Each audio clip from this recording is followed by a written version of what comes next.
Yeah, just go to my record. One will open. Okay. Oh, yeah. It's okay.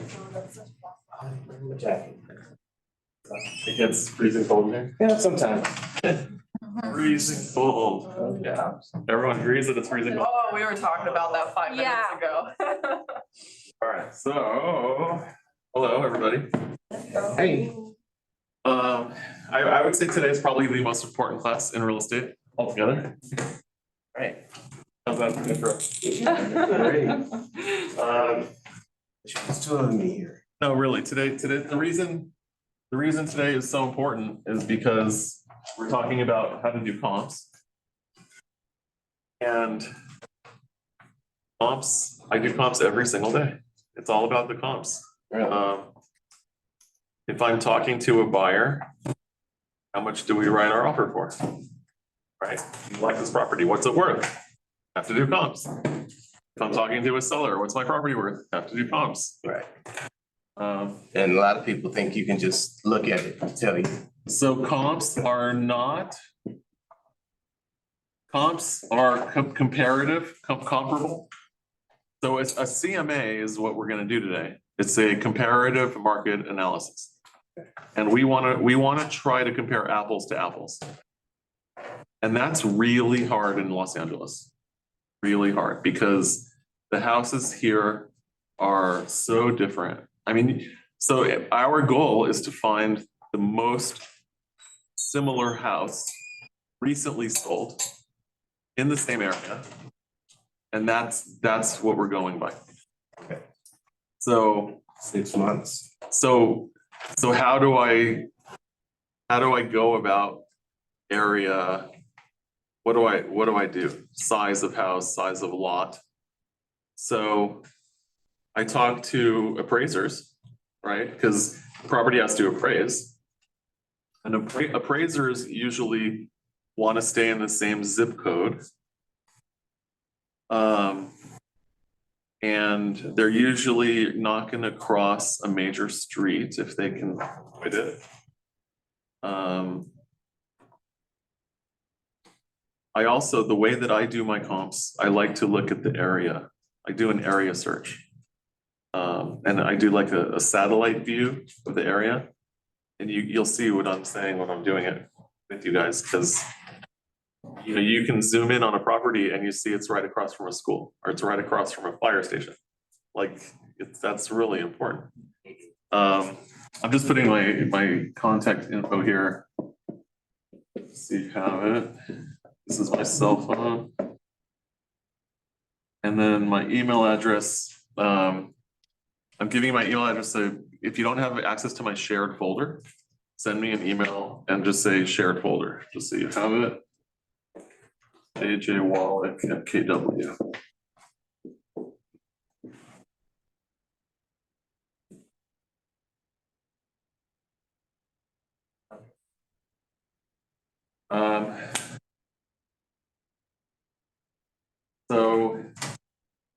So this class today is comps.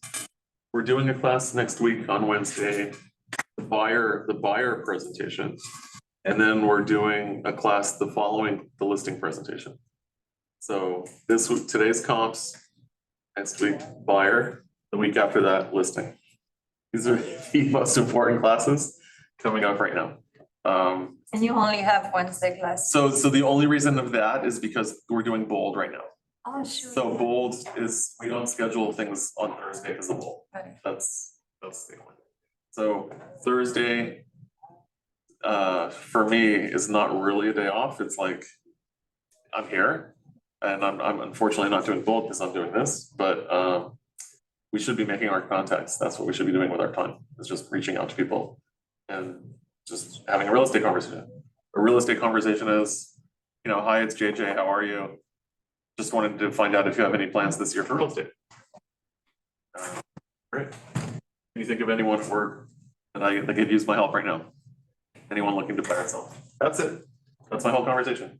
And I want to do that over and over and over. I want to have at least 10 of those conversations a day. And if you're in bold, it's 20 conversations a day. Okay.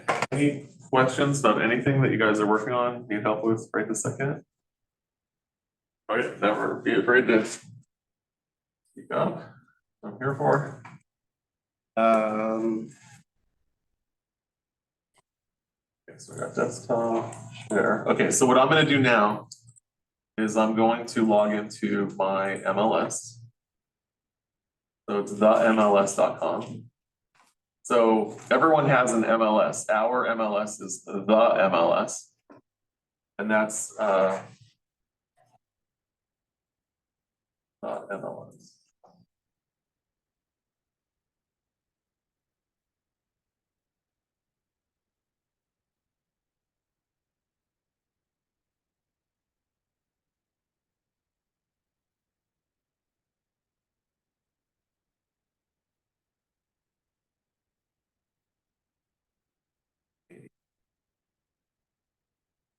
Everyone should be logging into the MLS if you have MLS access. It says authenticating. It says authenticating, okay. Yeah. Let me log into my MLS.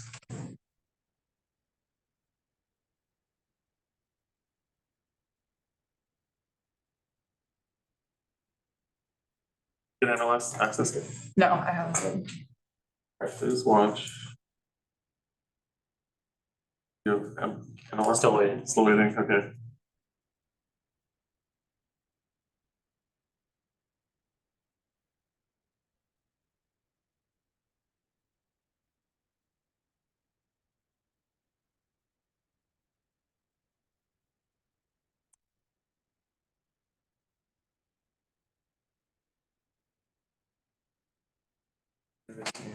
Authenticating. You're stuck on authenticating? Yeah, I'm gonna go out of it That's weird. and go a different route here. So, okay, so once we're in the MLS, this is the homepage.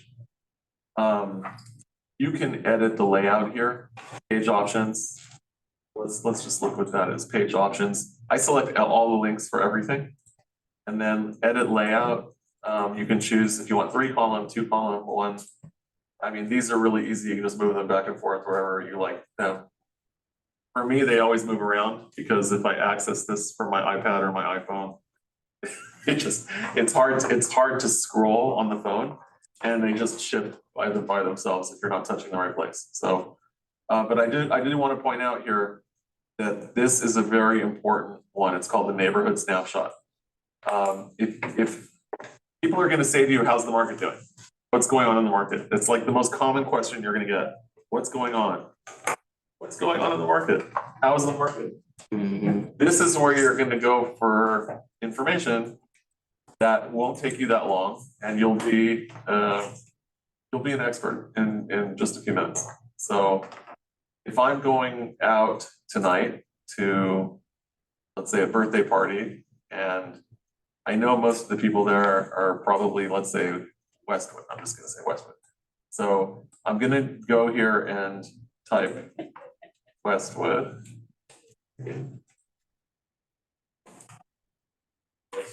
Just the plus. I'm going to select Westwood. This is the neighborhood snapshot area. Okay. And 3-year timeline for single family. This is a trend line report. I'm just going to press run report. This is just how easy this is. So this is a report for single family in Westwood. Great. So homes for sale. There's currently, 43 homes for sale in Westwood Century City. It looks like that's a pretty low number over the past 3 years. So we're at a low in homes for sale.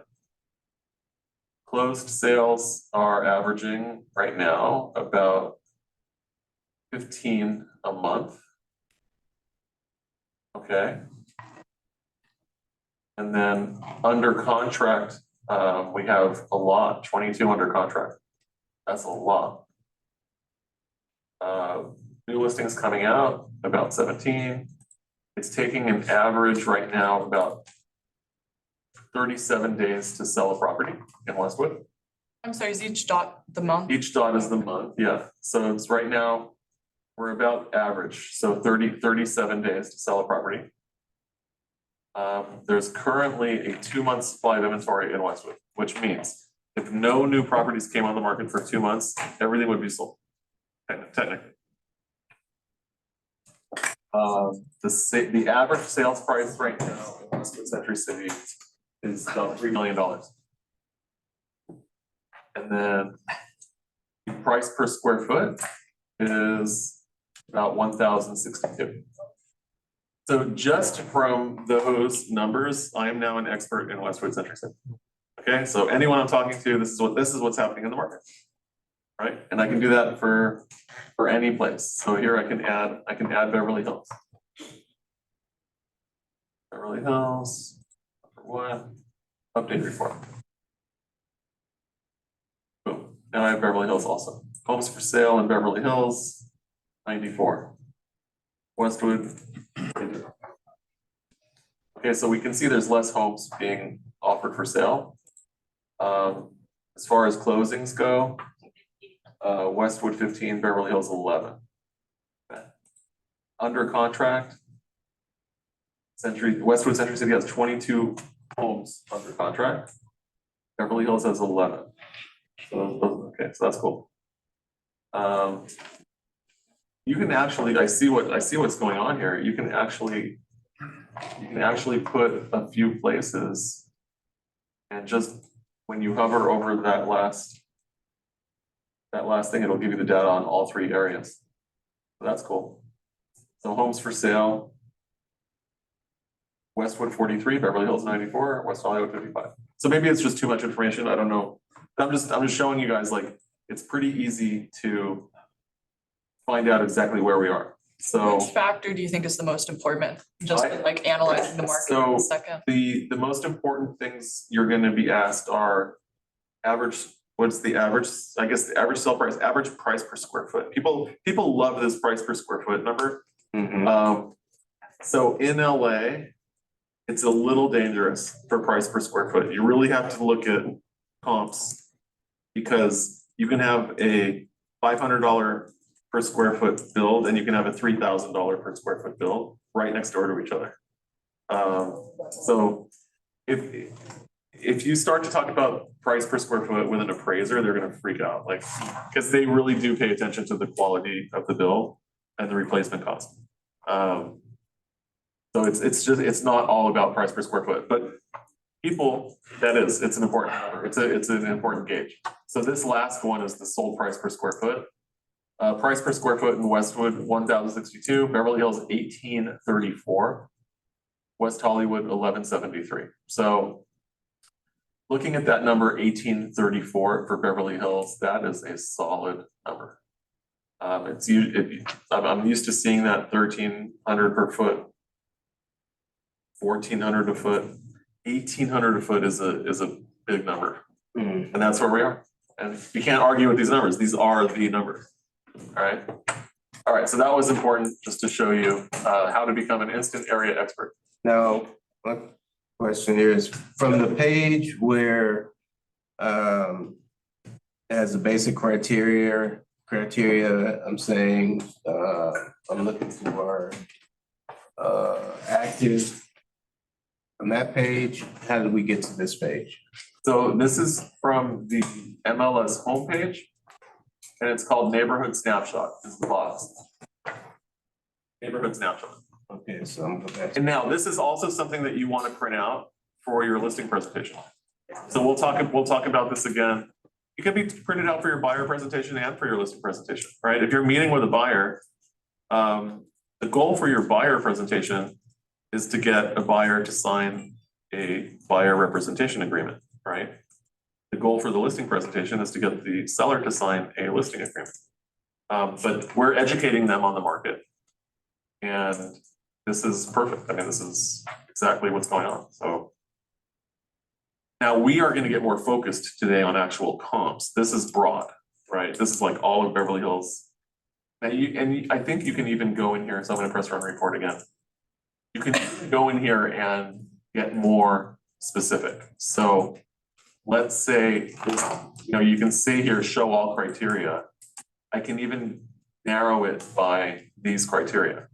Price ranges, square foot, right? Because if I have a certain size house and I only want to get stats for a certain size house, I can narrow it down.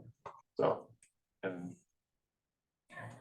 so just showing you that that's available. Okay, now, real quick, I just want to go over the whole process of a sale. It's not hard. So the general process is a property goes on the market for sale. It's listed in the MLS.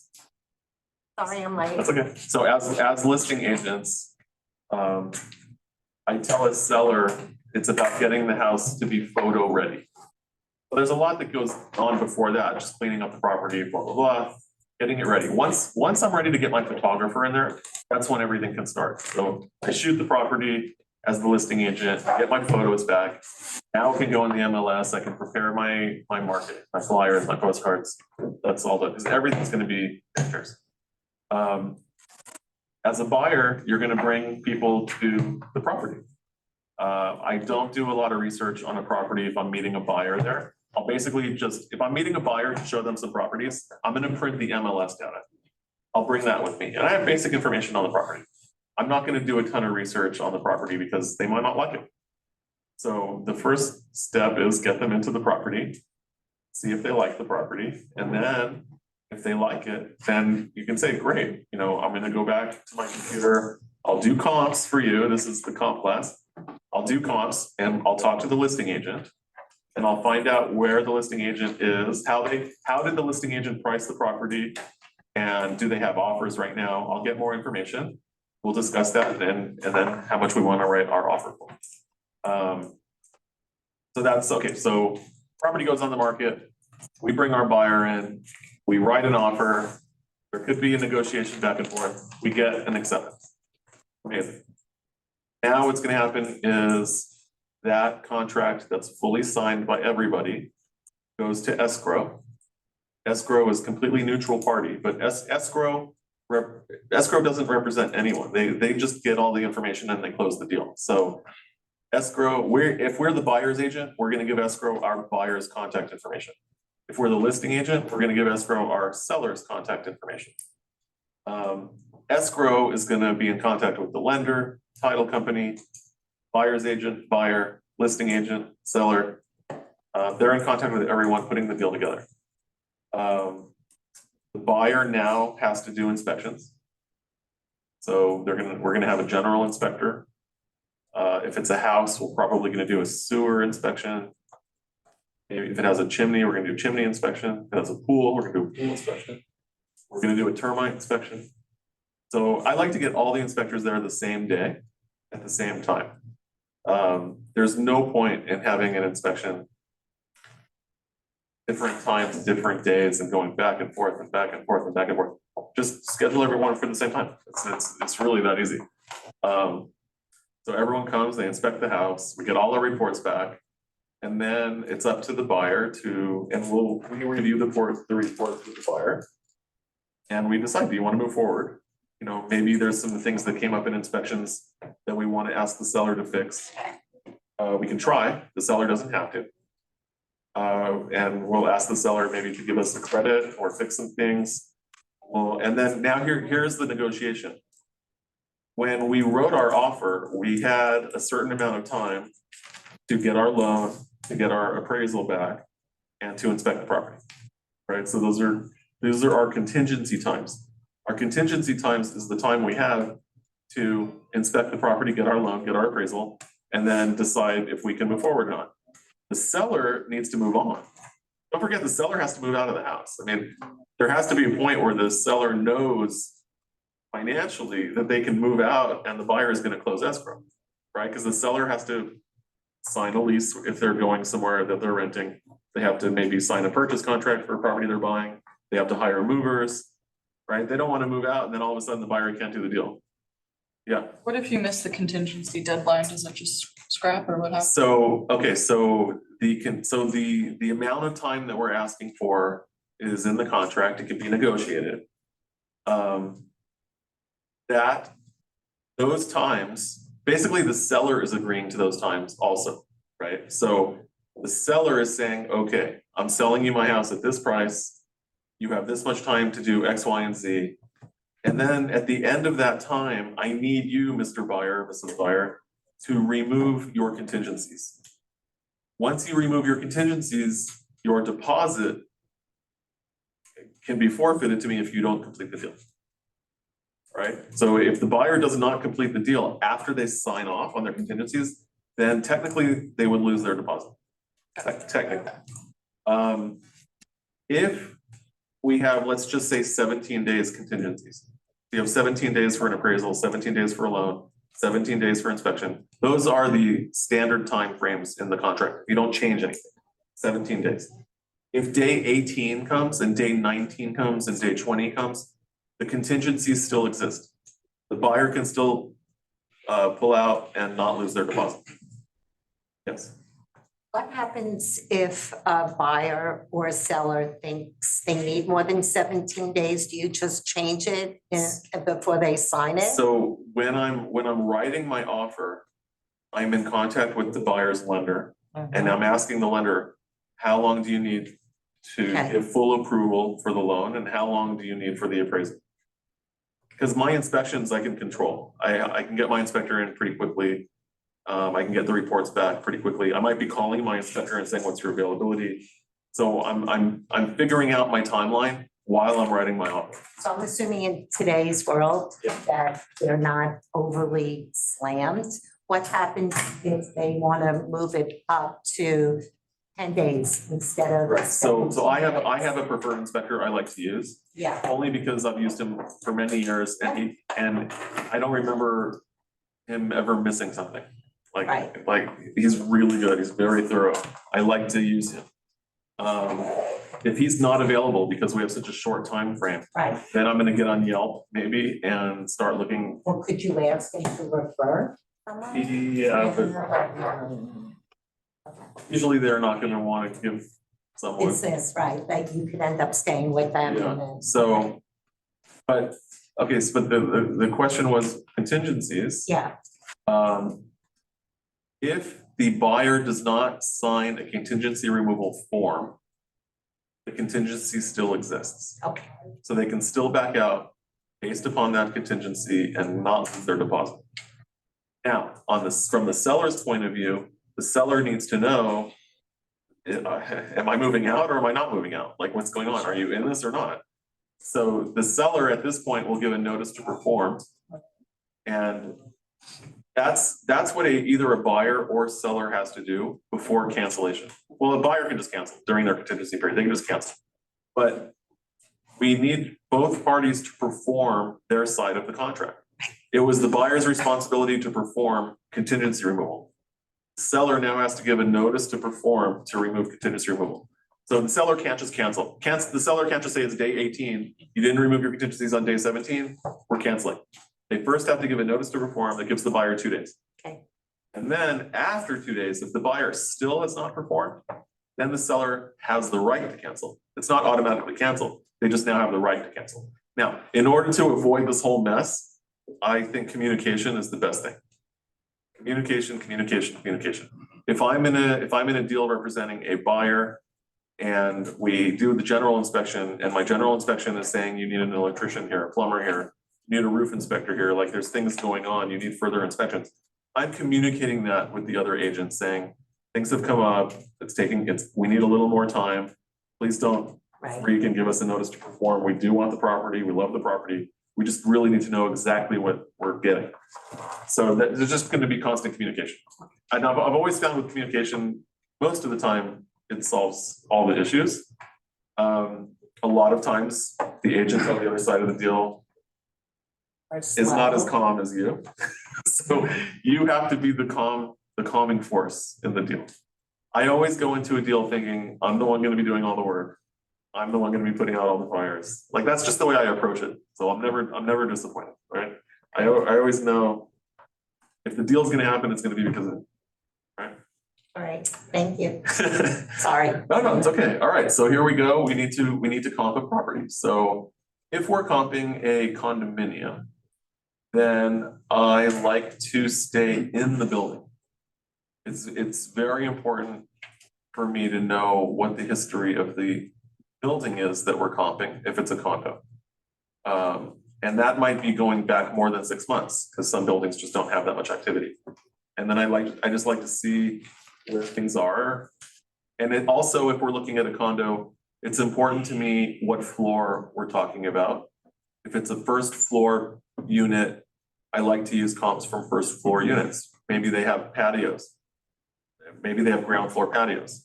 Penthouses are always, I'm always gonna add value to the top floor penthouse. Usually because the penthouse doesn't have anyone walking above you. You know, on the ground floor, you can jump up and down all you want. You're not bothering anybody below you. On the top, there's no one walking above you, so. Perfect break-in. Perfect breaking it, yeah, so you're right, if you're looking at a building, you wanna can someone lean a ladder against the balcony and climb up easily, like there's lots of things you're looking at when you're looking at a property. But for a condo building, I like to stay in the building. And then I'm also looking at where is it facing? Is it a front facing unit, back facing unit? What's the most preferred, if anyone was gonna give you a unit in this building, which one would you want? And there's price, you know, everything has a price. So, and if it's a house, now for a house, we're looking at just the location, what's around it. I also, if it's a house that has, there's some houses that have multifamily on the same street. You can have a house and a duplex right next to each other. There's a lot of streets around here that have multifamily on the same street as the house. That house will probably have less value than a house that's only houses on the street. There are other streets that might be really developed. Like, you know, you go on a street and everything is 2-story. And then you go on another street right behind it and you have a mix of 1-story and 2-story. You go on another street and it's all single-story. So I would say that the house that has the 2-story that's on the very developed street, mostly 2-story, that's a more attractive, pricey street. I'm just using common sense. Like if I walk into a property and I go into the backyard and there's an office building looking down into the backyard, that's not gonna be worth as much as a property that doesn't have the office building looking into the backyard. Also, another thing to keep in mind is how many properties are touching the property. So on a normal property, you'll have a neighbor on the right and left, and then you'll have someone behind it, right?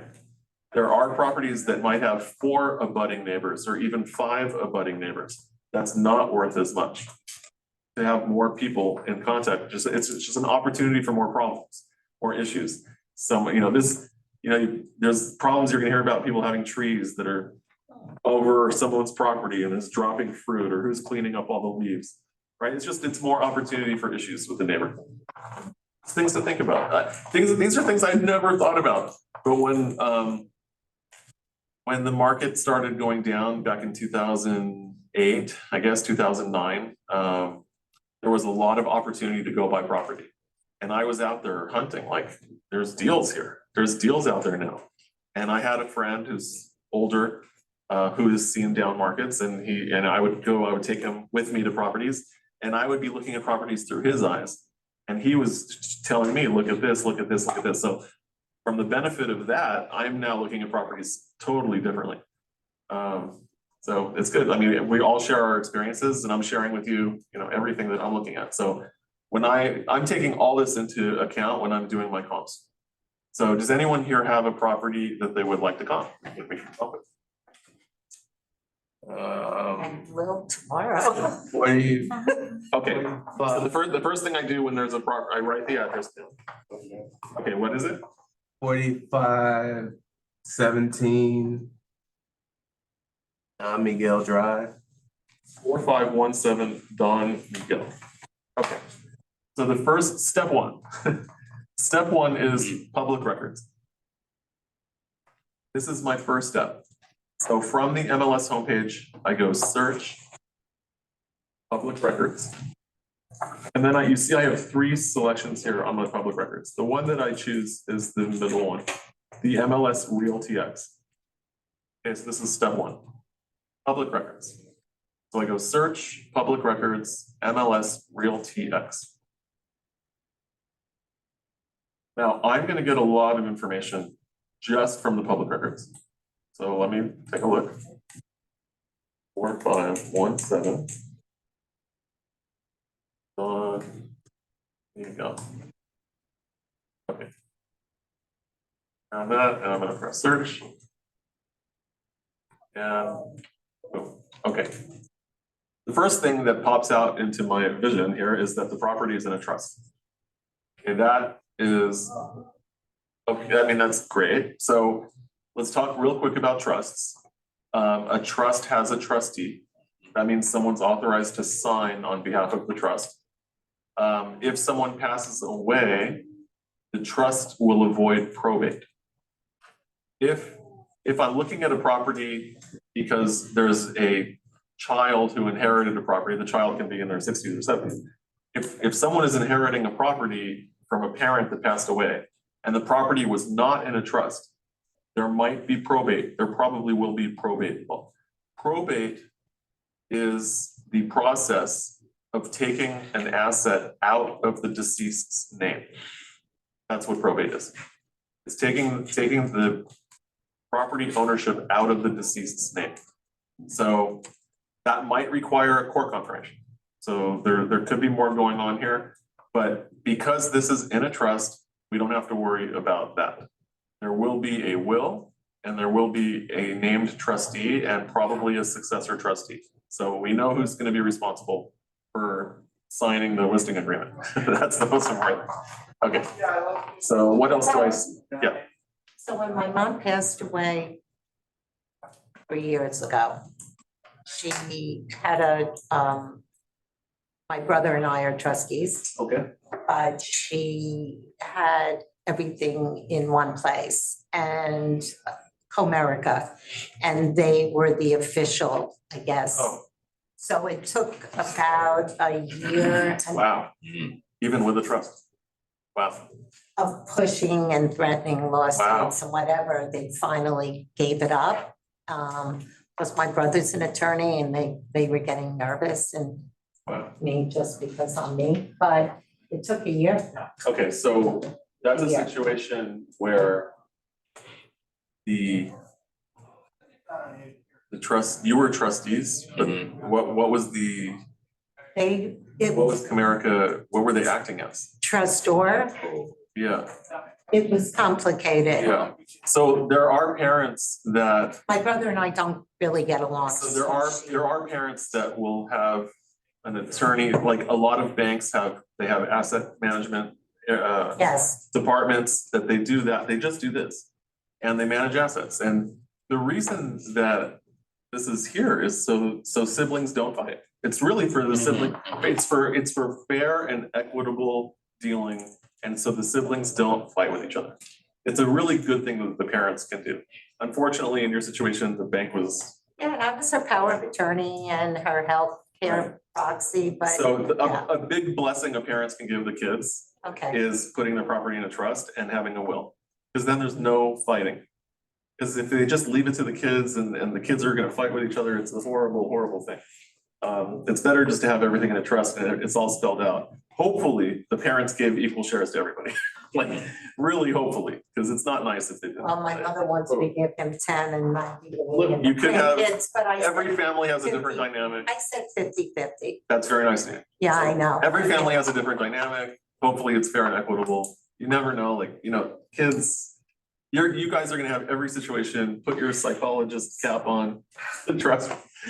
You're gonna see every situation. Okay, so looking at this property, I see it's in a trust. I see that 3-bedroom, 2-bath, it's 1,951 square feet. So I'm writing this down, 3-bed, 2-bath, 1,951 square feet. It's on a 7,378-foot lot built in 1955. I can't even find the property on MLS. I'm looking on public records. Ah, got it. Just to correct what I heard earlier, you said trusts don't have probates. A trust does not have to go through probate, correct? Oh, we didn't go through so probate, this- they just dragged it out. Yeah, trust does not have to go through probate. So, They don't have to go through probate. right, a trust is there specifically to avoid probate. Because when you deal with probate, the state is gonna People are, it's expensive. There's a process. People have to get paid. There's gonna be an administrator that gets paid. So it's just a lengthy, expensive process. A trust, could cost a few $1,000s to set up with a will and everything. But that few thousand spent now is, advised. Okay, what else do I see in the public records? I can see here the property tax information. You guys have heard of the term mellow roos? I know it Yes. came up during your license stuff. Okay, what is mellow roos? Mellow roos is it's an added large amount to your tax, to your property tax, basically. Let's say there was some development somewhere, Palmdale, Lancaster. You have all these builders that are building these huge tracts and they went belly up. The market turned, they decided, you know what, it's not worth it for us to continue building, and they just walk away. They file bankruptcy, they walk away. And now the city of Palmdale is left with this giant area of half-developed homes. Who owns the land? They just gave it away. I don't know, whatever happened, the bank took it, the city, like, it's an issue now. So let's say the bank took it back. Okay, now the bank owns all this undeveloped or half-developed. What do? They may go to the city and say, we need to work something out, please. The city may issue bonds, they'll issue bonds and raise money to complete the project. And what'll happen is that amount will be assigned to all the properties in that area. They'll end up paying it off over 20 years. That's called mellow roofs. It'll appear here. So I'm looking at the tax roll, it breaks it down. I don't see any crazy numbers here. There's no mellow roofs. Not over. But I'm just bringing that up because the public records do show the tax roll here. So if they were building a park or something somewhere, they're gonna take money from each person. They could, Yeah. if it's an undeveloped, if it wasn't finished, if the project wasn't finished, yeah, they could. Okay, so just continuing with public records here, single family residence. So here it's showing me that the property is zoned as a single family. It could also be zoned as a duplex, even though there's a house there, it could be zoned as a duplex or a fourplex, right, or a triplex. So I see that this is zoned as a single family. Okay. Again, everything looks like it's matching. Square feet, 1951. It's 3-bedroom, 2-bath. Okay. All right, now I'm gonna keep going down here. I don't pay much attention to this automated value. This is a computer generated value. This might be more accurate, and Zillow also might be more accurate in areas that are tract homes, like Palmdale, that kind of area, Victorville. And you have these All the areas, same. they look all the same. There's like 3 models of home. These kind of things are very accurate in those kind of areas. But here in LA, where you can have a shack next to a mansion. This is not so accurate. You can even see here, it says confidence score 73. That's not a high confidence score. Okay, so what am I looking at here? Okay, so I know that the property is in the name of Humphrey. And I'm going back here. It's been in the name of Humphrey all the way from 1963 and before. So they've owned this a very long time. Long time. So usually I'm looking, so this is giving me information. If I'm going and I'm meeting a Humphrey, that's been there for that long, what's the motivation for them to sell? Maybe they need the money for retirement. Yes. Right? Maybe they're moving into a retirement home. They're gonna have caregivers. They have a lot of expenses coming up. So that could be. If they were younger. No, No, but I'm saying if they were, I don't know. I'm just saying if they were, there's not a lot of motivation for them to sell this property.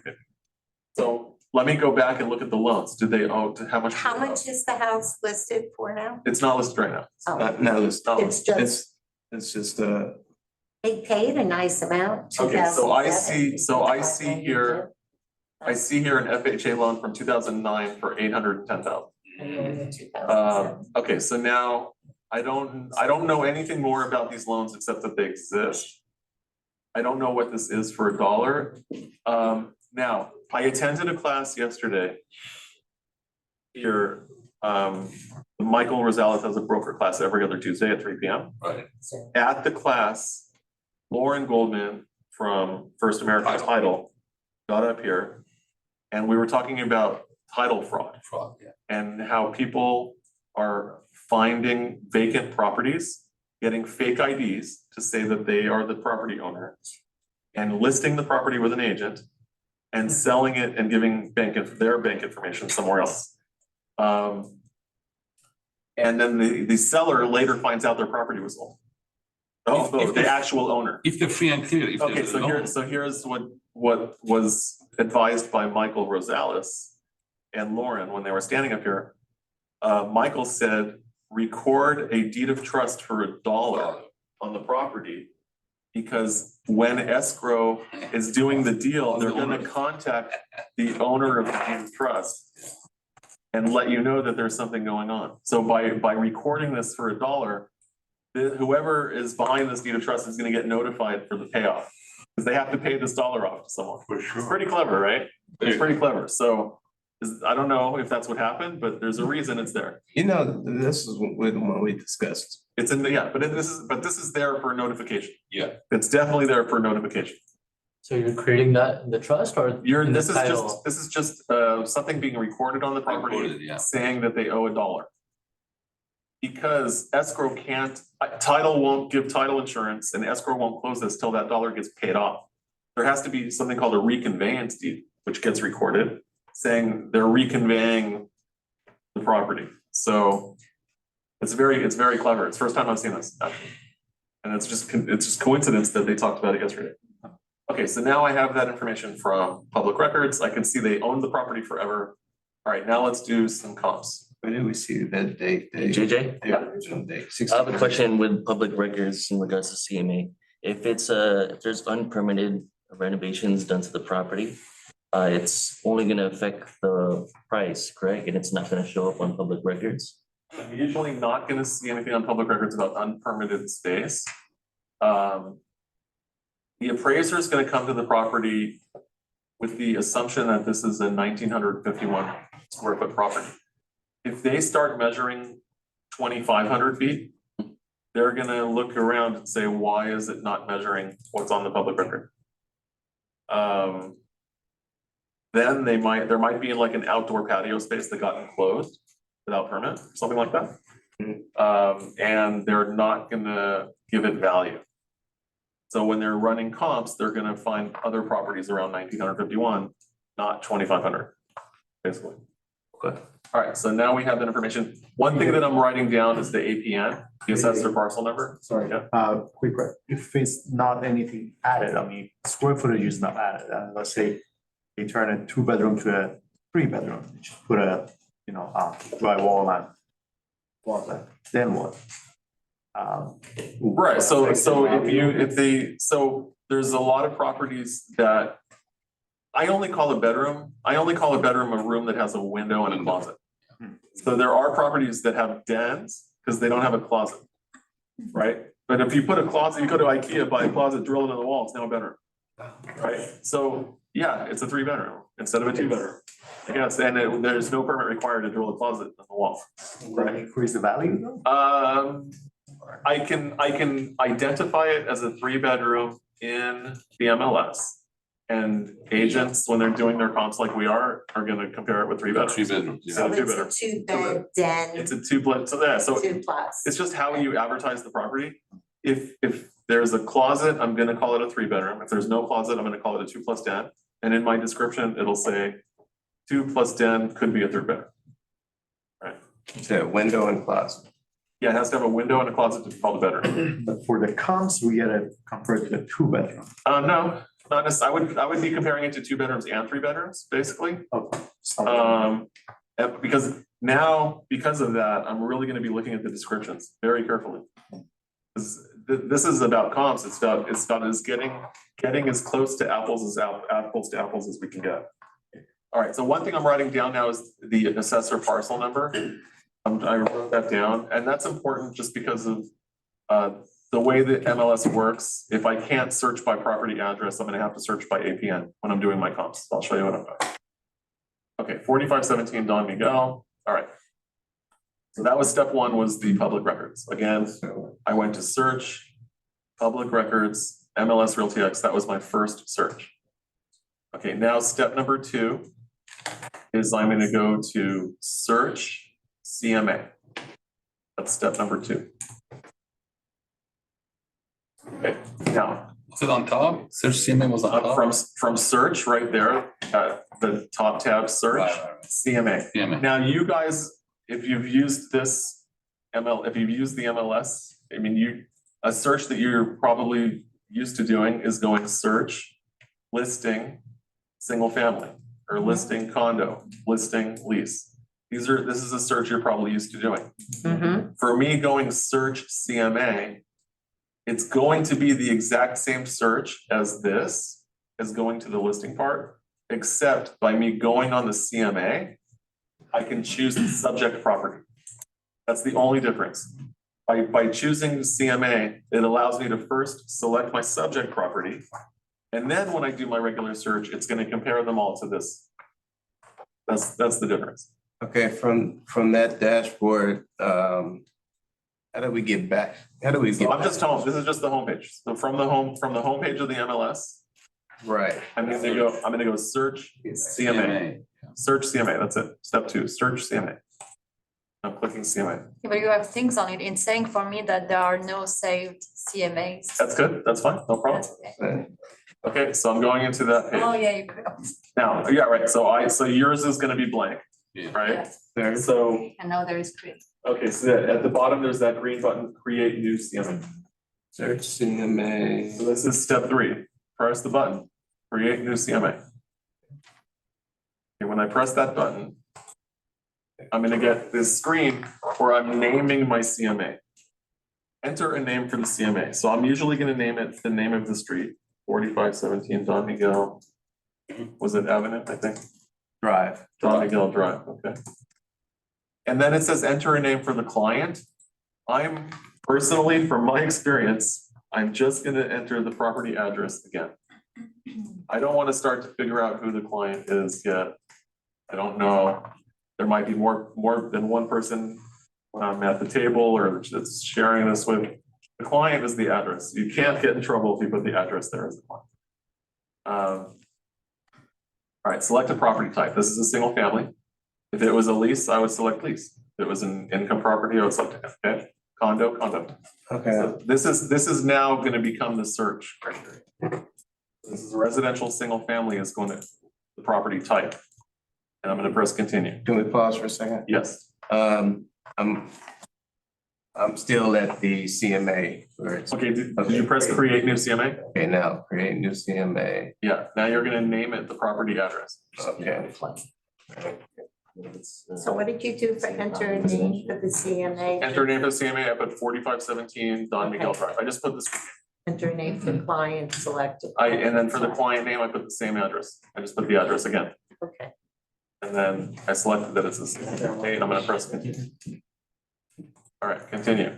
It is strongly recommended that you not put blanks. Don't put the dots, it doesn't recognize. Click cancel. I'm not fixing it. That's fine. I have blanks in it. It always works. I've never had an issue. I'm just gonna press OK. All right. Now I'm adding the subject property. So all I did on the previous screen was name it and told the computer that it's a single family. Now I need to look up the property.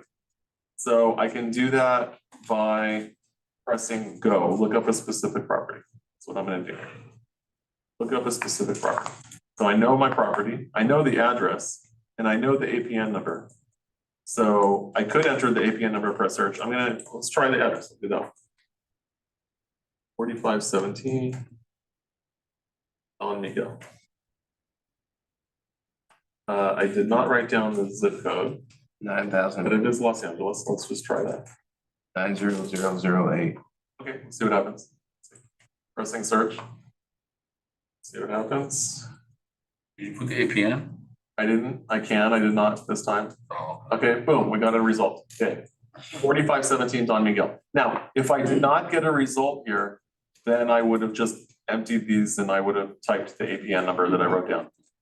Press search from here. Now, the results that I got here, it only gave me one result. And there's nothing written here under MLS. When I search for this address, all the results would be here, would be all the previous times it was listed in the MLS. And then the one that doesn't have anything written here would be the public record. So right now, we only have public records. JJ, I just put in a address, something Okay. I'm working on, Okay. and then it took me to a page and it's asking for the MLS number, but on the bottom, there isn't an address like yours. Did you look up specific property? I did. Search specific property, see what's going on? Oh, sorry. So here you put an address and you press search. So put it Yeah, so right there. here. Oh, okay. Alright, no problem. Thank you. That's fine. Okay, so I found this, I'm pressing continue. Now, I'm pressing continue here again. This doesn't have an MLS number because it's just public records. I might have other things here. Depending on, I'm usually going to pick the most recent listing. And the reason I would pick the most recent listing is because it has the most recent information. Okay, but I only have one choice here, it's public records, so I'm gonna use that. So continue. Okay, now find comparables. Now I'm finally at the screen where it would be the same as just going search listing. Okay, so this is just now I'm doing a regular search. So all those steps before were just to choose the subject property. Now I'm on a regular search screen. Okay, here's where we need to be accurate in our comps. So how do we choose comps? I don't fill out anything here. I do a map search. Okay. Okay, so follow along with me here on my thinking here. Agent, is it possible an agent can fill something out wrong? Yes. So I have gotten deals that I found using map search because the agent listed the property information incorrectly. So if I do a map search, that for me is the most accurate search I can do. I'm gonna zoom in on a section, and then once I see all the activity in that area, then I can start deleting things that don't match. Okay, but I don't want to enter information here because it might not have been entered correctly by the agent. Right? So I'm gonna do a map search now.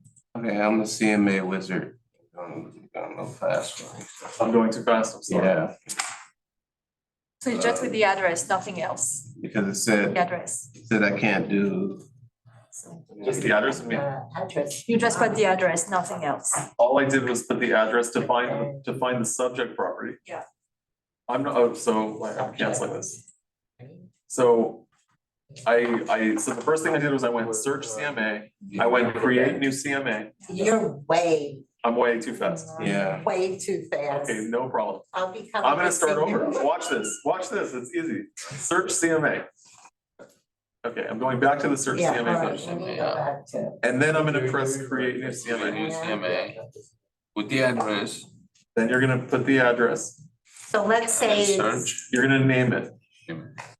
I know I go fast. not put in the address, just name it. No, well, I'm using the address as the name for the CMA. Yes. Okay, I did that. So you put a name here and then it says enter a name for the I client, did that. put the address, Mhm, and then you're gonna select the property type. I did It's that. a single family, and then you're gonna press continue. Uh, Then it's gonna ask you for what? It asks for the MLS number It or asks for, the search, you have ATM. to search, right? So then you have the option of entering an address and pressing search. it doesn't look like. For APN. Or you have an option of entering the APN and pressing search. So then you have to go back and. No, you don't have to go back. You No, don't have to go back. from here. When you Here, press let's go continue. together here, 4517. No. It's gonna tell me that I already have one. Got it? Yeah, Don Miguel. So this one, I'm not putting drive. I'm just gonna put 4517 Don Miguel, because if I put drive, it's gonna say you already have that name. Okay, so residential, single family, continue. Everyone with me so far? Can we write the steps on the whiteboard so they can see? Sure. That'll help. I am, Really On the have- whiteboard, We yeah. don't have, oh, I can do it. I'm in CMA Can with. you do it here? Oh, I'm a little whiteboard. Oh, on that board? Oh, I forgot. because there's a whiteboard on Zoom. Oh, I didn't even know. Yeah, thank you. Awesome. Okay, so step small one. whiteboard. There it is. Step one was search public records. Okay, what's up? Public records. So I did not do that. I just had an address. So I get a lot of information from the public records. It's telling me if the property's in a trust or not. It's telling me how much they owe on the property. So this particular property, It's telling me how long they've owned the property. I know who owns Public it, search, yeah. so I didn't go into. It's important, it's important. I mean, if you already know if you're already familiar with the property, you know, but Yeah. I might pull up public records and there's a pop-up that says property's under default. And all of a sudden I'm seeing they haven't paid their mortgage, like, I'm getting a lot of information from public records. That's why I always start with public records. Well, I missed It it. has a reverse mortgage too. It has a reverse mortgage, so Yeah. see, that I wouldn't know unless I was talking to them, Right, right? Because there's nothing telling me on the public records that it's a reverse mortgage. right. Not yet, nothing's popped up, yeah. If someone's in foreclosure, If someone's in can foreclosure, they try to sell the property? if someone's in foreclosure, it's gonna pop up on public records. You said if it pops up as default, that just tells you they're late on payments or whatever, right? Not in foreclosure right now. So, okay, good, so well, thank you very much. So let's see what we got. Search public records.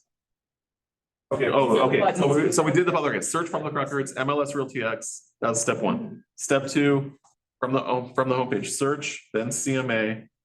Create new CMA, it's that green button at the bottom. Then step 2 of this, once you hit the naming your CMA, the next one would be find comparables Yes, and then map search. I mean, add subject property. add subject property, find comparables, and then we're gonna do map search, yes. So 4517 Don Miguel, residential single family, continue. It is strongly recommended off of blanks, I know. Yeah, that's. Okay, look up specific property, so. I'm going to look up a specific property. And then let's do it by APN this time. Already did that. 5026-018-004. And boom, here it is, 4517 Don Miguel. So now I'm gonna press continue.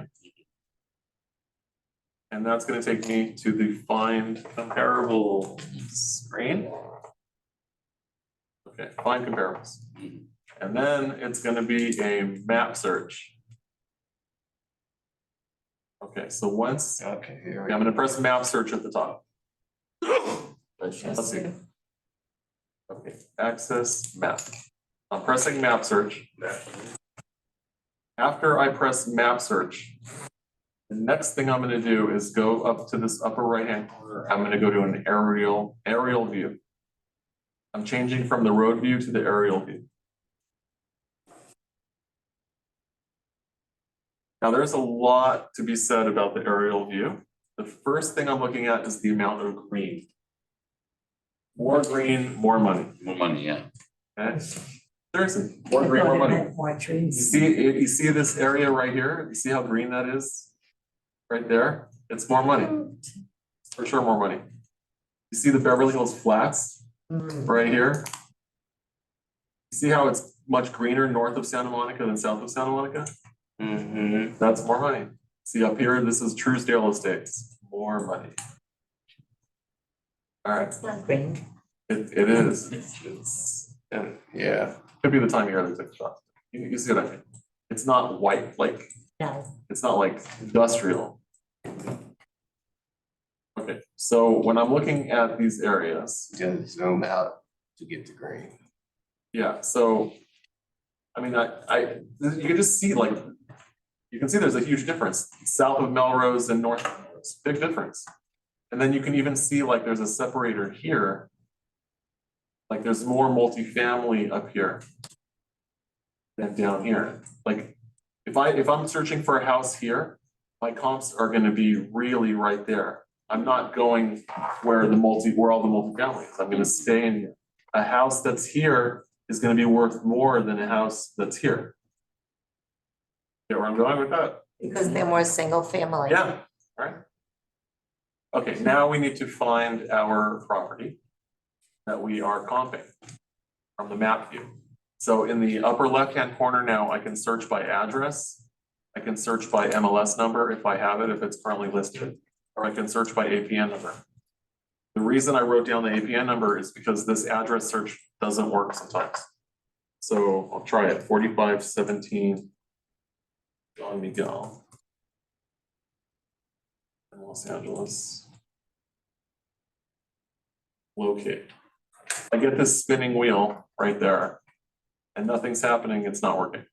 So I know that there's a glitch in the MLS for an address search, yeah, search not found. That's why I wrote down the APN number, that's why I wrote it down. So the APN number was 5026-018-004. Locate. Boom. APN cannot be located. Now we are really in trouble. Now we're in trouble. Is it glitch? That's a major glitch. Yeah. 5026. Okay, now we need to find the property, now we need to find the property without being able to use this. So 4517 Don Miguel. Okay, we're gonna get creative now. So I'm gonna go to Google Maps.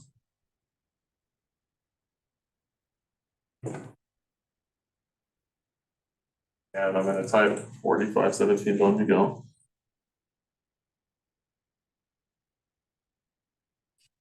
I need to see where it is. So it is.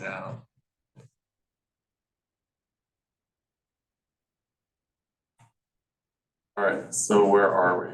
We are. So that's the 10 freeway, that's the 405. There's La Brea and Stalker. Okay, La Brea and Stalker.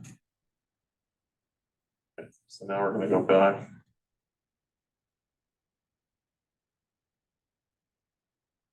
Starting route to 45. La Brea and Stalker, so I need to go manually find this now. Here's the 10 and here's the 405. 1045. I gotta find La Brea. There it is.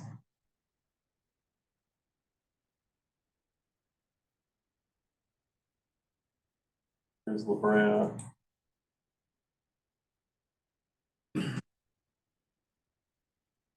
Found it with the MLS number. Did that help? You did find it with the MLS number? No, but it's not listed. It's not listed.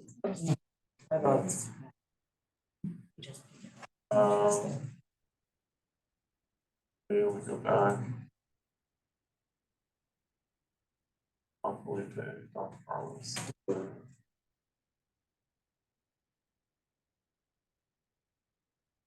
You couldn't find it the regular way. I'm just, do you know where Stalker is around here? I'm looking. Yeah. Fox Hills. Don Miguel Drive, that would be east of. Don Miguel runs into Stalker, so you go down Don Miguel, Go south. you go south on Don Miguel, you hit Stalker.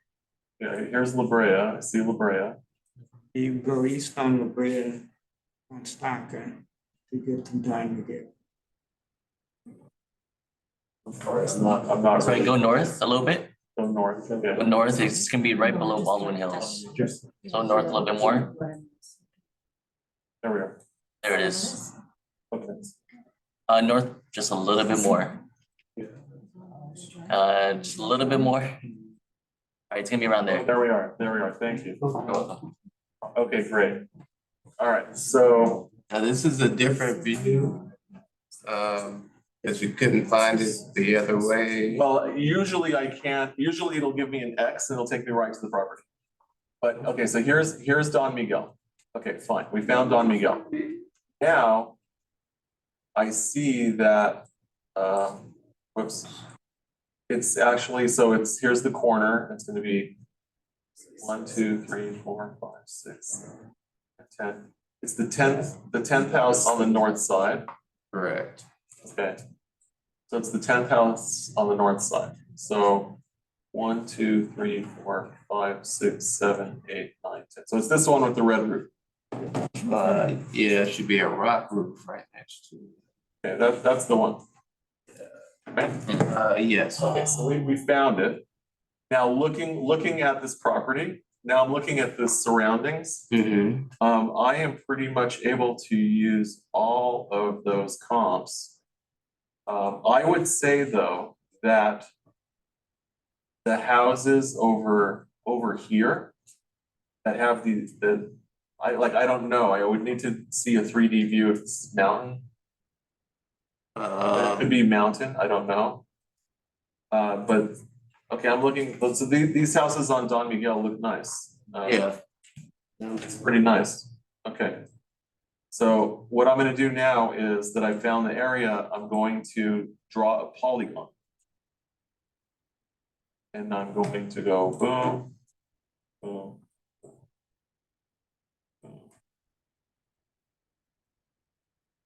I might even go all the way out here, or maybe. Not too far. And that's my area, that's my search area. You guys got that? So I drew a polygon. I click, click, click, click, and I ended up right where I started, and I'm gonna press enter. That's my search area for my comps. Enter. Okay, now, go back to the MLS.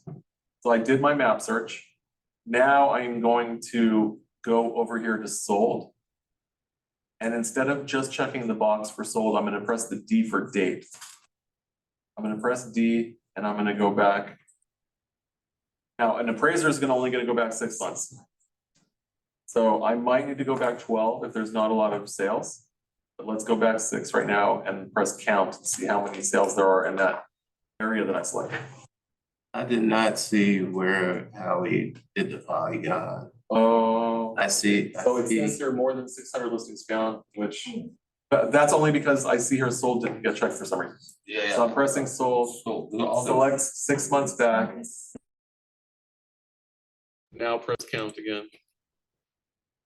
Here we go, 9 listings found. That's good. I have 8 sales in that area that I just chose. The active is 1. So if you look here, it gets broken down. I only selected sold, so, but this is telling me active, under contract, hold, pending, sold, expired, canceled, withdrawn. An active property is something that's currently for sale. It's on the MLS active. For whatever reason, it shows our subject property is active. It's not active, but that's how it's showing it. Under contract means there's an accepted offer on the property. Hold means it's on hold, and that could be for any reason. If you have a listing that has 30 offers, you don't need 31 offers. So the agent might just put it on hold to stop offers from coming in. Pending means that the property was under contract with contingencies. And pending means the buyer removed all their contingencies. So now it's just waiting to sale. It's just waiting to get sold, to get recorded. S is sold, X expired, C canceled, W withdrawn. Yeah, Quick question, what's the difference between cancel and withdraw? great question. So if you have a listing that, let's say you have a 4-month listing on a property. And the seller says to you, it's not selling, let's take it off the market. Don't cancel your listing. Withdraw it from the MLS. So withdrawn means it's not on the MLS, but there could be an active listing. So I don't like to cancel if I don't have to. I want to just withdraw it from the MLS. That means if a buyer comes, they have to use me as their agent. Still, If it's canceled. Still an active listing. It's still an active listing. Yeah, okay. It's just, the canceled means if a buyer comes, I'm out. Right? Okay, so let's hit the CMA button now. So I pressed count. I got 8 results. Now I'm gonna press CMA. Okay, here we go. This is the money. Now I have to look really carefully and decide what is comparable and what is not comparable. So I'm looking at the year built. So there's one property here that was built in 87. That will probably be kicked out because that is not, everything else was built in the 50s. So that one that's built in 1987 is probably not a comp. All right, so the question is, what am I selecting to use as comps? I'm gonna look at square footages, so I can press this button. I'm gonna sort by square foot. Okay, so my property is 1,951 feet. What an appraiser usually will go plus or minus 20% on square footages. So I'm gonna pull up a calculator real quick. Calculator.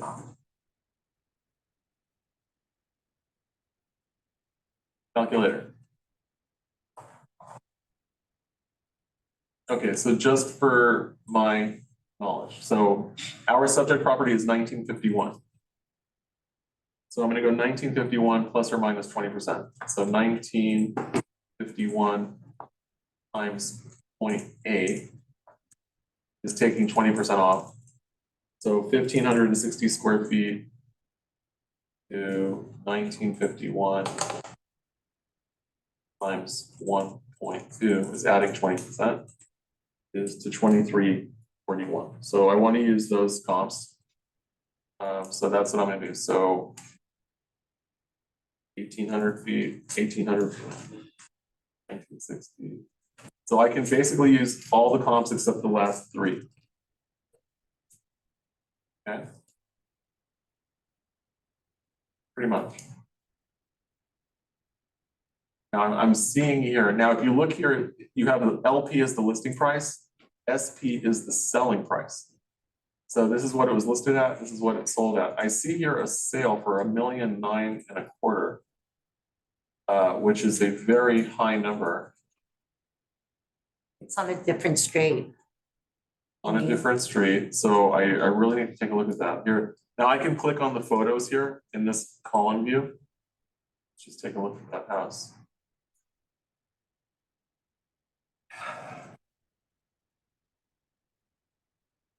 Now I would only use this comp if it's comparable, right? That's what's comp.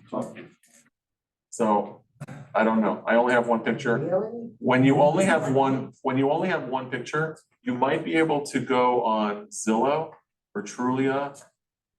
Sometimes, even though the pictures are deleted from the MLS, they will still appear on the internet somewhere.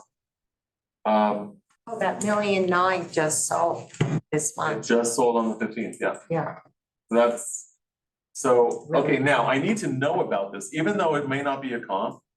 The seller knows about this, right? Because the seller saw the open house sign, has been driving past it every day for the past few months. He might have even gone in to the open house, might be getting postcards, door knocking, like who knows? I mean, they're aware of it, we better be aware of it, right? Okay, so basically this is my screen. I'm going to add the comps that I want. So if I press this button here in the upper right-hand corner, I can just select all.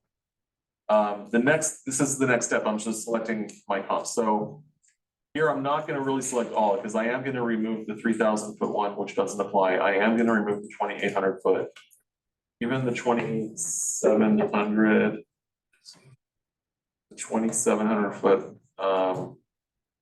I am gonna, and I'm gonna add, so now I'm gonna press add selected comps, and right here in the bottom in the green.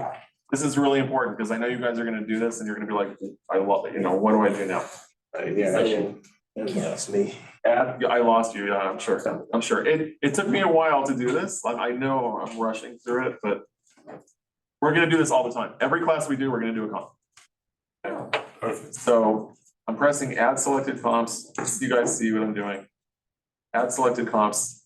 Now there's another drop down box to hide unselected. I'm just cleaning up my report right now. Hide unselected, go. Boom. And now I can press reports and go, and it'll give me this nice printable report. Okay, so what is this property worth? That was the question that we all wanted to start with. This is a 3-bedroom, 2-bath, 1,951 feet. I have here 5 sales in the past 6 months. The most comparable as far as size is going to probably be this one on Don Timoteo. Are there any photos of the one Timoteo. that we're looking at? I'm sorry. Any photos? Yeah. So we can look at photos. We're gonna. So what I do is, if I'm going now on a listing presentation, I'm gonna print this, but I'm also gonna go down here to report options, Okay. and I'm gonna go to feature sheet. What is it, feature sheet? The feature sheet is gonna give me the descriptions. That helps. right? I'm even gonna go further than that. Oh, it's cute. I'm even gonna go further than that. I'm going to actually print every single one of these MLS. So I'm gonna actually go into it and I'm gonna print a full listing for each of these. The way that I do that is I'm gonna check the box and I'm not gonna just press print from here. I'm gonna go to this Adobe Acrobat symbol and I'm gonna go with photo gallery. So you lost me. But we're gonna do this together. So when you have a buyer that you need comps for, or a seller, you're gonna say, JJ, I need help. You're gonna call me, we're gonna do this together. Good Friday? Yes, The of other course. day, actually. And this is the most important thing in this office that we're doing is this is money. This is JJ, I need help, we're doing this. This is, right, I will cancel all appointments. Thank you. This is, obviously, this is money, so. Okay, so what I'm gonna do is I'm gonna print a full setup sheet for the property with the photos. Cause now I'm sitting with the seller and we are together gonna discuss a price that the property is gonna be listed at strategically to get offers. Backyard's a little weird.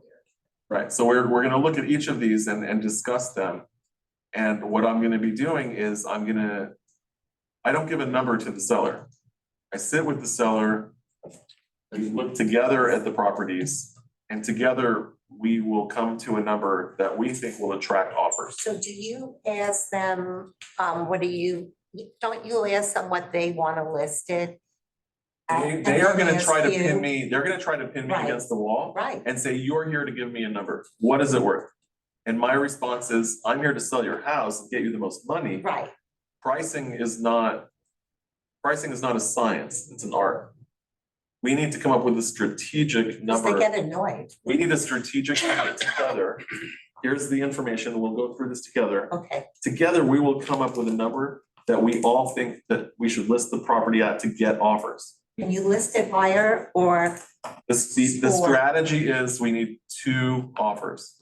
If we can get at least 2 offers, we can get people bidding against each other and get the price up. right, because you can always come down, but you can never go up. We can go up, it just doesn't look good. It's not gonna look good for the property.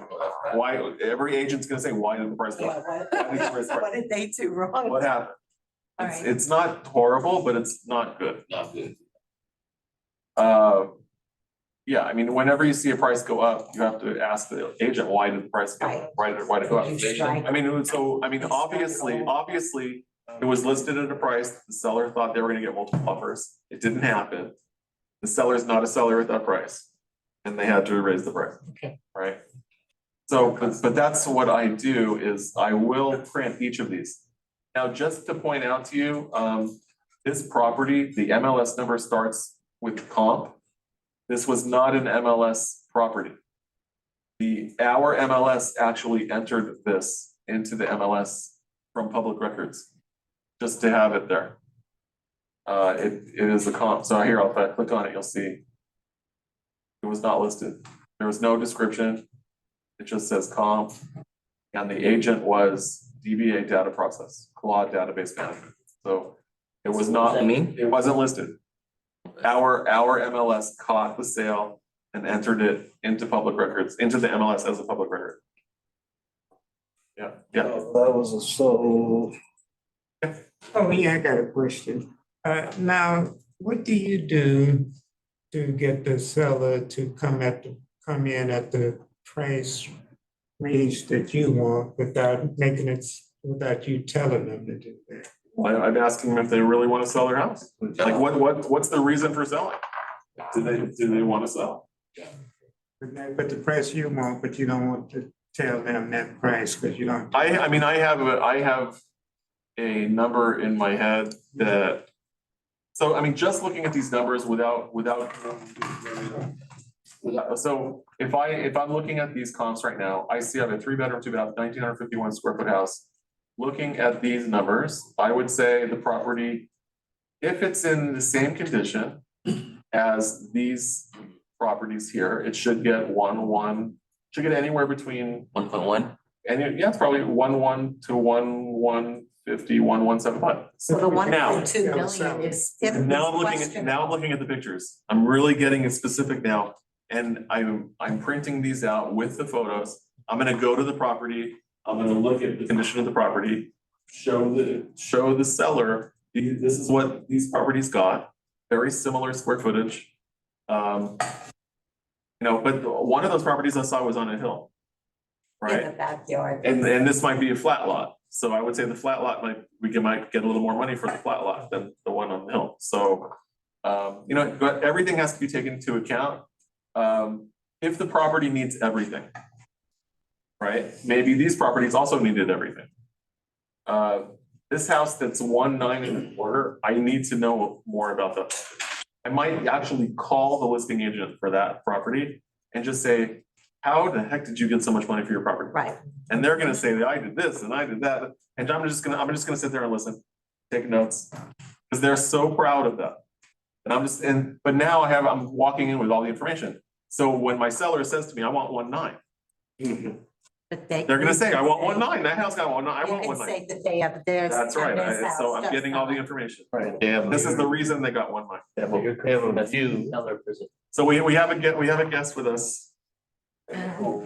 So a big part of our business is referrals. And Thank you. yes, so we can make money by not doing any work except for referring a client. So But you please have to introduce get- you have to yourself. get there, though. So We have thank to get you, there. thank you. Of course, thank you. of course. So I'm really happy to be here. I just met JJ 2 days ago and I passed by. I'm visiting from Miami, Keller Williams, Miami. That was our You're in a better anniversary place. yesterday. And it was my anniversary yesterday, so we couldn't come here. He said you should come. There is a broker open, Yeah. and so that's why I'm here today. First, as you know, Keller Williams has that referral activities, which I think is great. So I know right now that there's a big attraction towards Miami. Not only I'm talking with some agent, not only for customers, but also for the agent who wants to move to Miami. So so whatever you want, I'm here to help you. I said, I'm gonna come to the office. I'm staying in Santa Monica, but I come here and I said, whatever help I can give you, I will be there for you. I'm doing that job with I'm coming from Switzerland originally. That's why my English is not perfect. You speak French and German? French. I'm and French. Spanish. No, German. I'm French. German. And Chinese. Yeah. French. So it's, I used to do that in Switzerland, and I know when I arrived in US, the way that real estate has been done is not the same way I've been taught. So I'm very, very, I'm here just to be happy with the client. I'm listening to you, what you said, what about the price? And my last sale that I did, it was underpriced.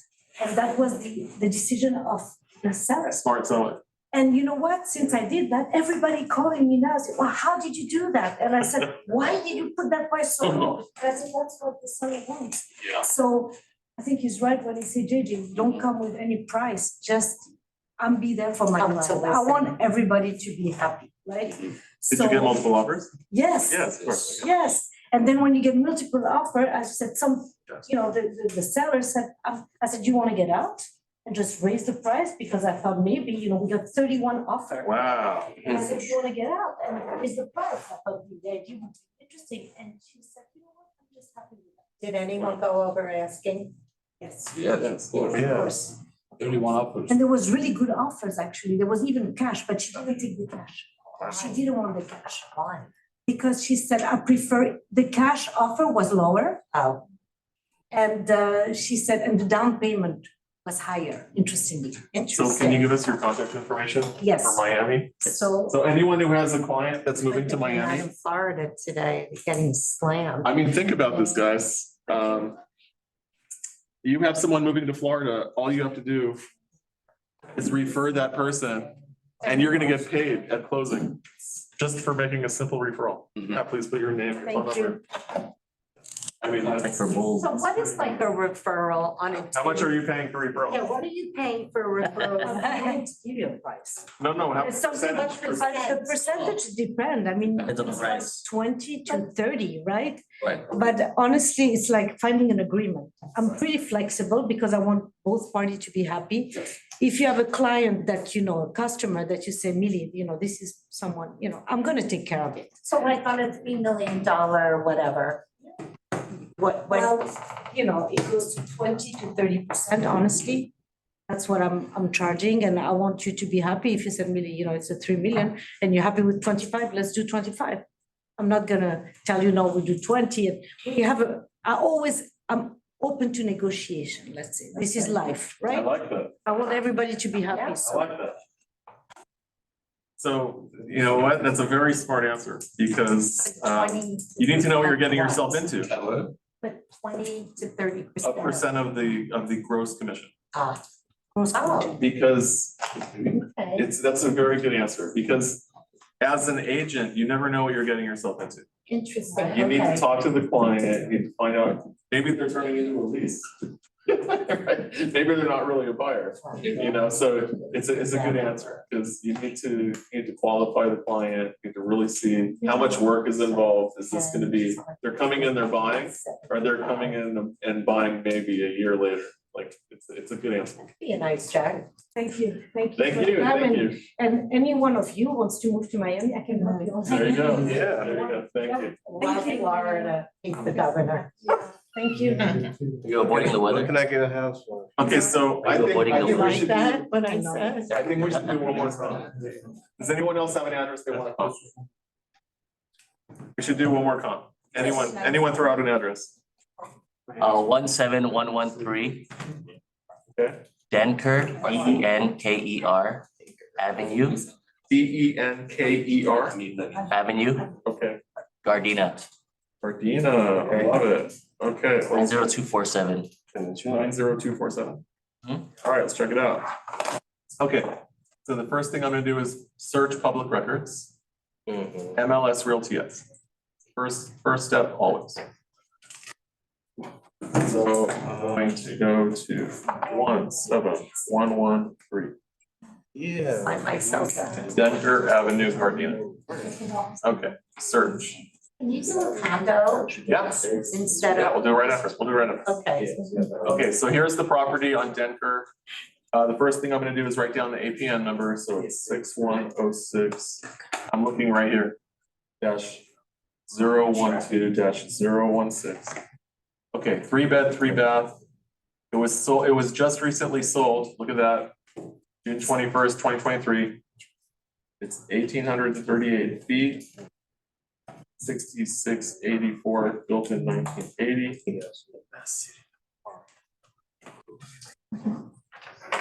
Okay, the owner is LSP Hospitality Inc. So this is a corporation that owns the property.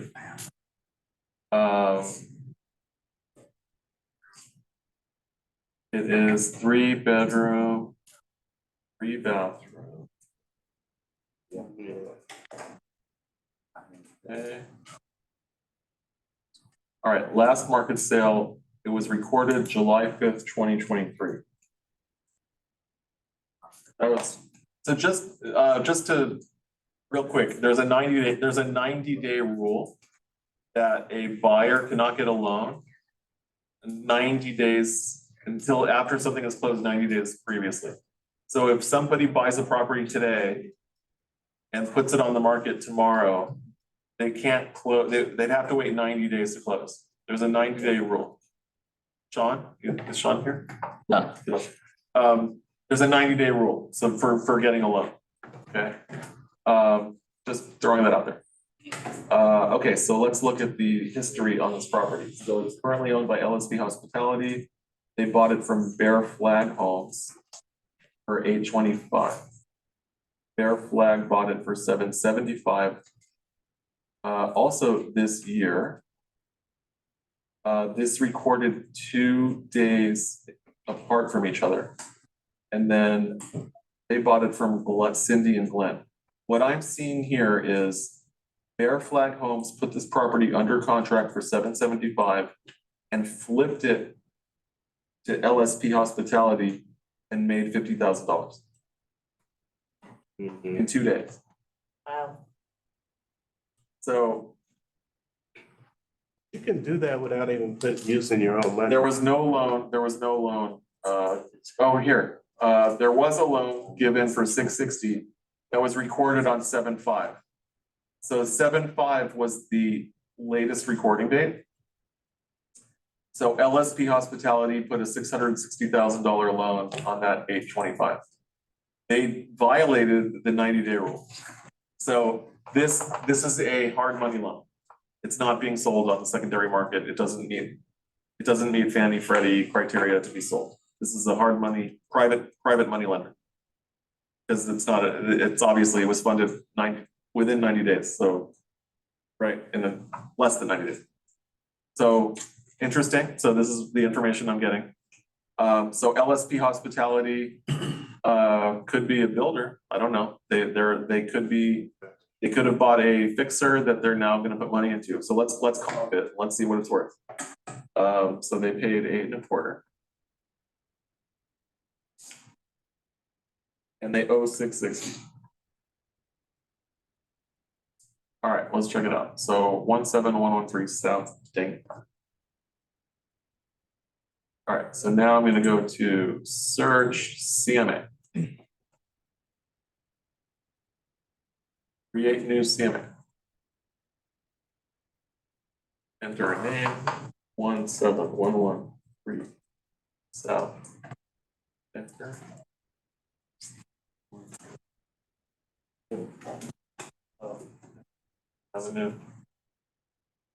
Avenue, and this is the house. Residential single family, continue. Look up a specific property. And let's try, let's do it. 17113. It's a stock corporation, hospitality. Okay. So we got.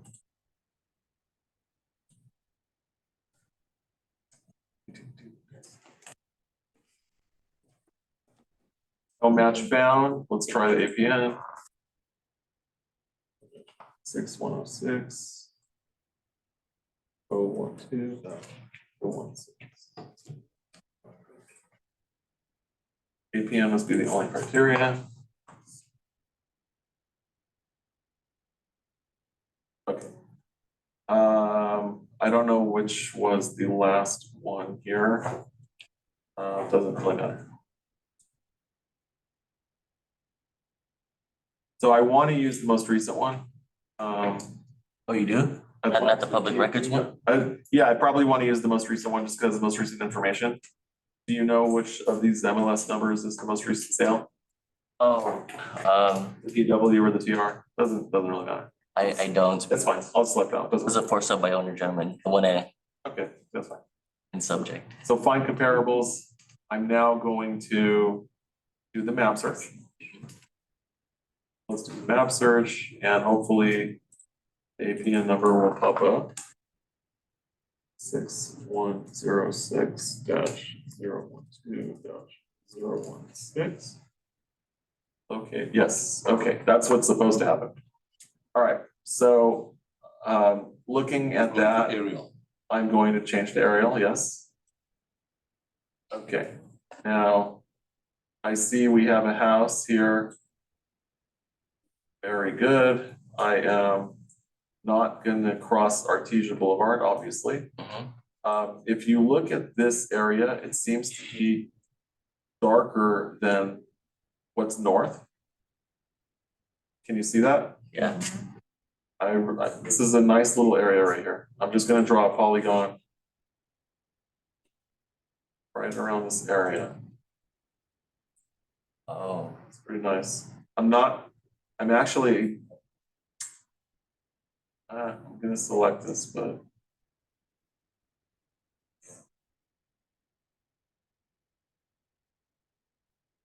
All right, let's see if we get any results right there in that little area. So I'm gonna go sold and then 6 months back. Now, it's a very small area that I'm using for comp. there's been one sale. Let me go back a year. First mouse search. Let me go back a year. Press count. So still nothing. I'm gonna go back more than a year, if you can believe this. I'm gonna go all the way back to 2021. A long time, but I want results.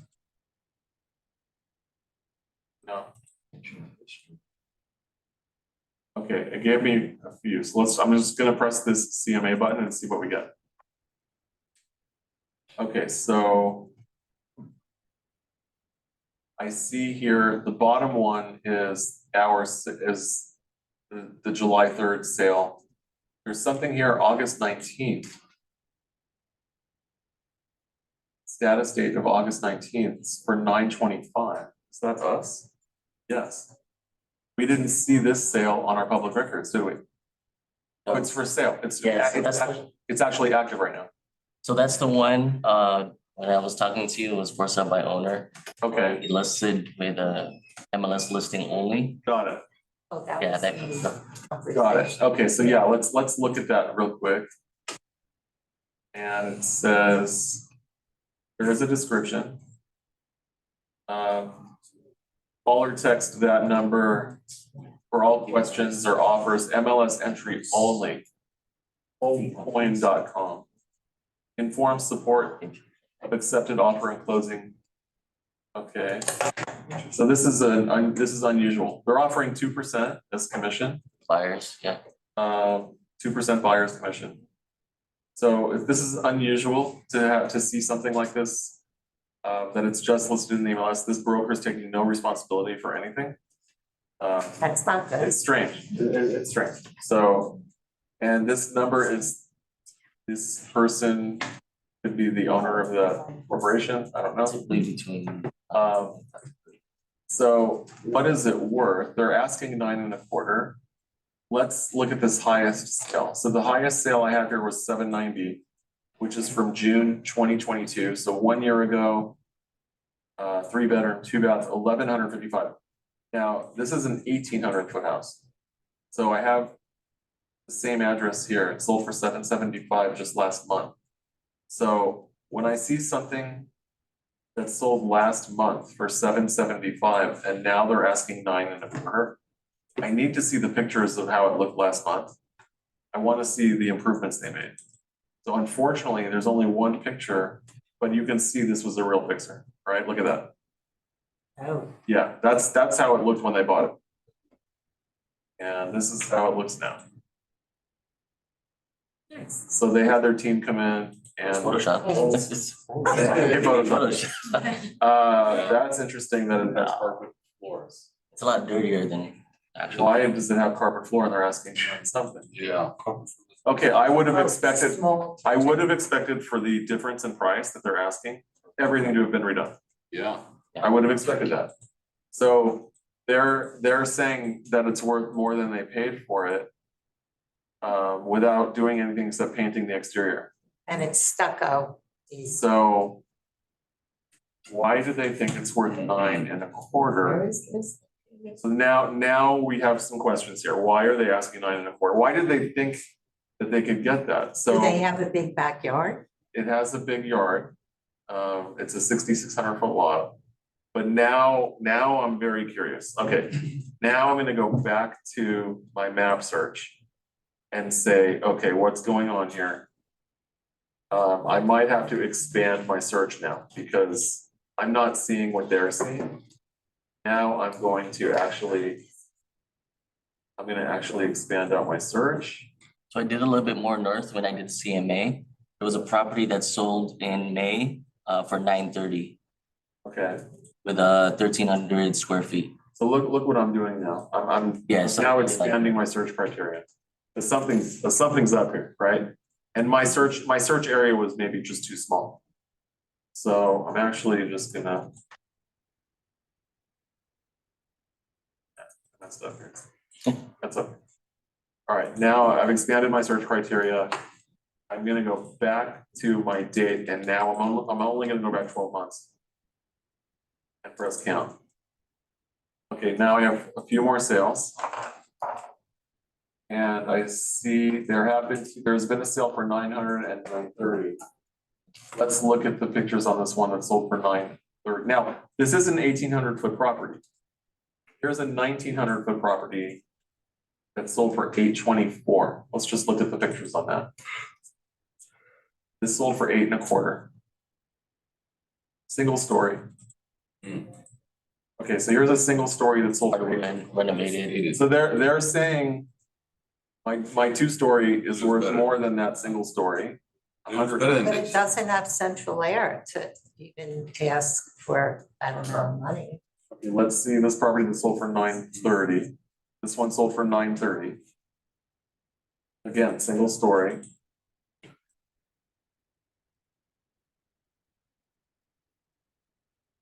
It's a bigger kitchen. So this was all done. This was done. Okay, so knowing that this house is done and it got 930 for 1,364 feet. They might be doing a calculation like they might be doing a per square foot calculation at 930. So 930 divided by that was 1,364 feet. Divided by 1,364 feet, you're getting 681 a foot, and then saying times 1,838 feet. That's putting them at 1.25 million, you know, so, but this area doesn't support a price of 1.25 million. So they're asking 9.25. The question is, this property that they're now selling for 9.25, how much do you have to put into it? So. Already done, no? Well, that's not done. Could it be another way of like hitting all the surrounding properties and doing an average on the block, off the block? It's a big land, there's a lot of land. But, you know, we're trying to put a value on this. So if this property gets hardwood floors throughout, new kitchen, new bathrooms, what would it be worth completely done? And how much would it cost to do it? So it is 1,800 feet. This 1,900-foot house sold for 8. So I think they're asking a big number. Yeah. Yeah. So you're sitting with the The owner. seller. You're sitting with the seller, right? Yeah, but when I'm sitting with the seller now, my conversation with them is, you just paid $775 for this property. Trying to ask for 2. You just paid $775. We are in the information age. Every buyer has information. They can go on the internet and Google the property address. They see you paid $775 1 month ago, 2 months ago. Almost 2 months ago. Every buyer wants to know why you think it's worth $150,000 more than you just paid for it. But I have to answer that question to every agent now. They're gonna say, why are you asking this much money? How do I answer that? That's my conversation. What do I say? So I need the seller to tell me why it's worth this money. I need them to justify now. This is when this is the property that needs the reno. It needs reno. It does. Big-time reno. Yeah. If I were to buy this property today, how much would I pay for it? This is the question. How much? Forget what they're asking. How much would I pay for it? It's 1,838 feet. I need to work backwards here and I need to say to myself, what's it worth fixed up? 850? Well, is it worth more than 930? No? No, Well, I don't know. The property that's sold for 930 is 1,300 feet. And this is 1,800 feet. The one that was fixed up has a big, beautiful kitchen. Right, The okay. other one has a little. So let's say kitchen. fixed up, okay, so let's say fixed up the property, let's say I can get $1 million for it. Let's just say I can, because of the extra square footage, $1 million. How much is it gonna cost me to do the kitchen and the bathrooms in this property? 75,000. No. Probably, I'd say probably 150,000. Are you I serious? think so. Contractors are crazy right now. You can do it Price yourself. of goods, I can do it myself. the 930 has an ADU too. Okay, so let's just say, it's gonna cost me 150. I need to over budget. Over that. 150,000 with permits, everything, kitchen, bathrooms, whatever it needs, 150,000.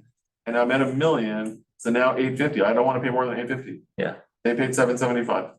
Now they have closing costs, which they're figuring in too, they have to pay property transfer taxes. Commissions, It's right, also near SpaceX, Gardenia. that's your SpaceX, Yeah, oh.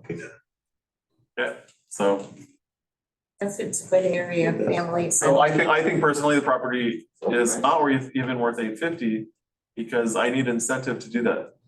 But it What's my says- incentive? Like, it says I don't wanna just family- break even if I'm buying and then putting in Right, 100,000. but it says, but you could owner user. it says family friendly, quiet and close to good school, shopping and transportation. I mean, that's, So I might say it's an 1,800-foot house, I need that space. yeah, And this is really good for me.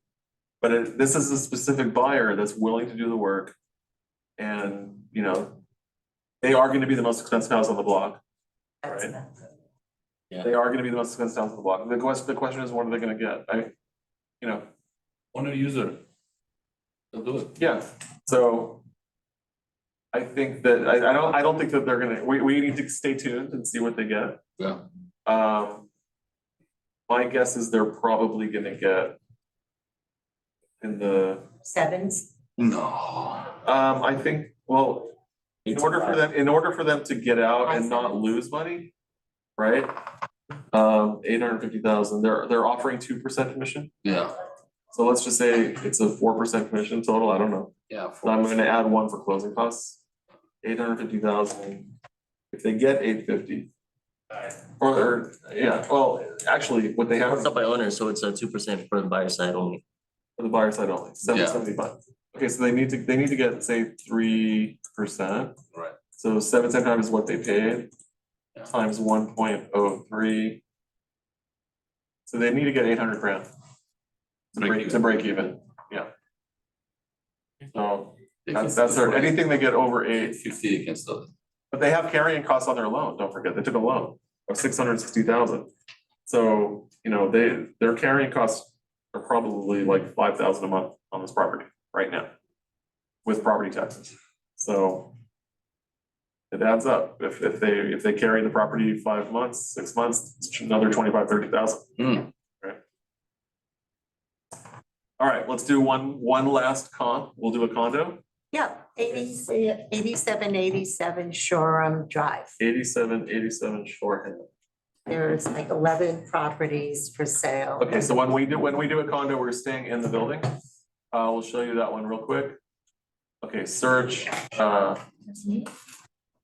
public records, MLS Realty X. Search public records, MLS Realty X. 8787, Yes, sure. With my New York accent, SHOREHAM. 8787 Shoreham. Now we have all different unit numbers. Yeah, pick 602, Okay, please, numbers 602. which is gonna be the definite, but yeah, 602.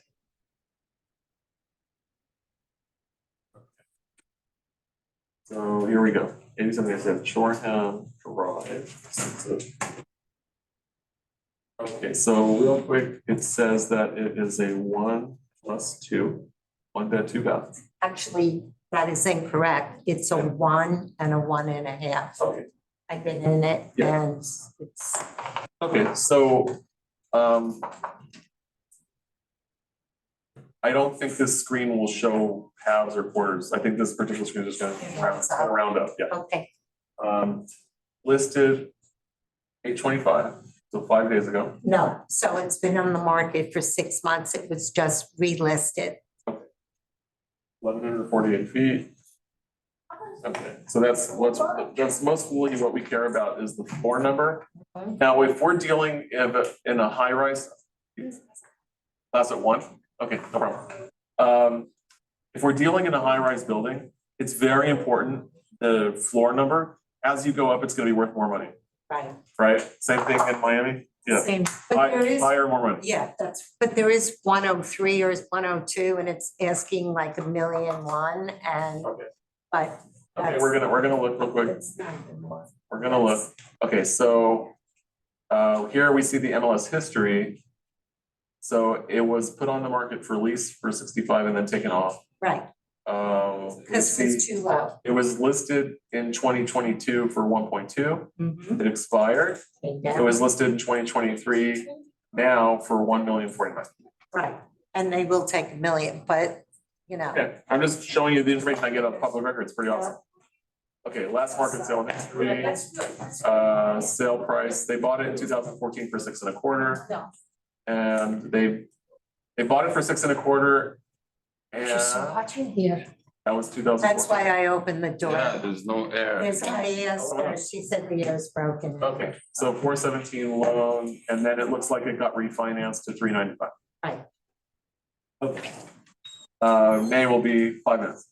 Oh, no, go ahead. And then I charge by payment. now we're gonna do search CMA. And then I'm gonna create new CMA. I'm gonna enter a name for the CMA, 8787. Shoreham, 602. I cannot put a pound sign in there. It'll give me an error. Shoreham, 602. And then this is a condo. Continue. Now I'm gonna look up a specific property. I'm gonna put the AP in them, so I didn't copy it down. So, yeah, but it's okay. 8787. Shoreham. What city is this? This is West what? Hollywood. It's West Hollywood. Okay, search. Now it's gonna give me a whole list of all the different unit numbers, which is okay, that's fine. Should No be problem. 11. No problem. Let's see what happens. Okay, so we got all these unit numbers. Now, I need to pick number 602 out of here. Mhm. I'm gonna have two 602s at least. I'm gonna have at least one 602. Because you see how everything on the left here has an MLS number? Yep. Okay, so it's all sorted by the year. That's our MLS. We do our MLS numbers that start with the year. Okay, so Getting dizzy. here's 2023 Yep, and here's number 602 right here. Yep. That's the one we're picking. I could have picked without the MLS number here, the 602. That would just be the public records ones. okay. So if I pick this one, 866, that's the public records because there's no MLS number. All right, now I'm gonna press continue. Find comparables. And now I'm gonna do, again, believe it or not, a map search. Why am I doing a map search on a condo building? Because a condo building might have more than one address. There is. There you go, There's see? here And I would and miss, there. if I didn't do the map search and I only searched by address, I would miss all the comps that have the address from the other side of the street. Because the nav, when you put in your nav, it takes you This to is, the this is wrong why I one. do the map search. So now, unfortunately, it might not work with the ad, so, So it's 8787 Shore right, but Drive. the address search though might not work. Shoreham. Drive? No, Uh, I think it's 90. yeah, but I need the APN number. Okay. Okay, that's fine. Yeah, I'll bet I ran. So I'm gonna do an APN search. I'm going on to my title app. Oh, I would have looked at. That's okay. I always write down the APN number and this is why. 8787.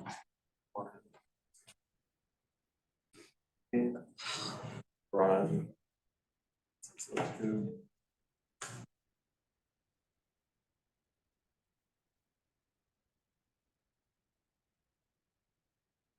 Okay, so the APN number is 5569 dash 006 dash 069.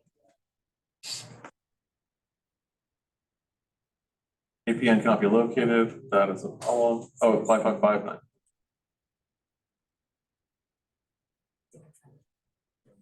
Okay, good.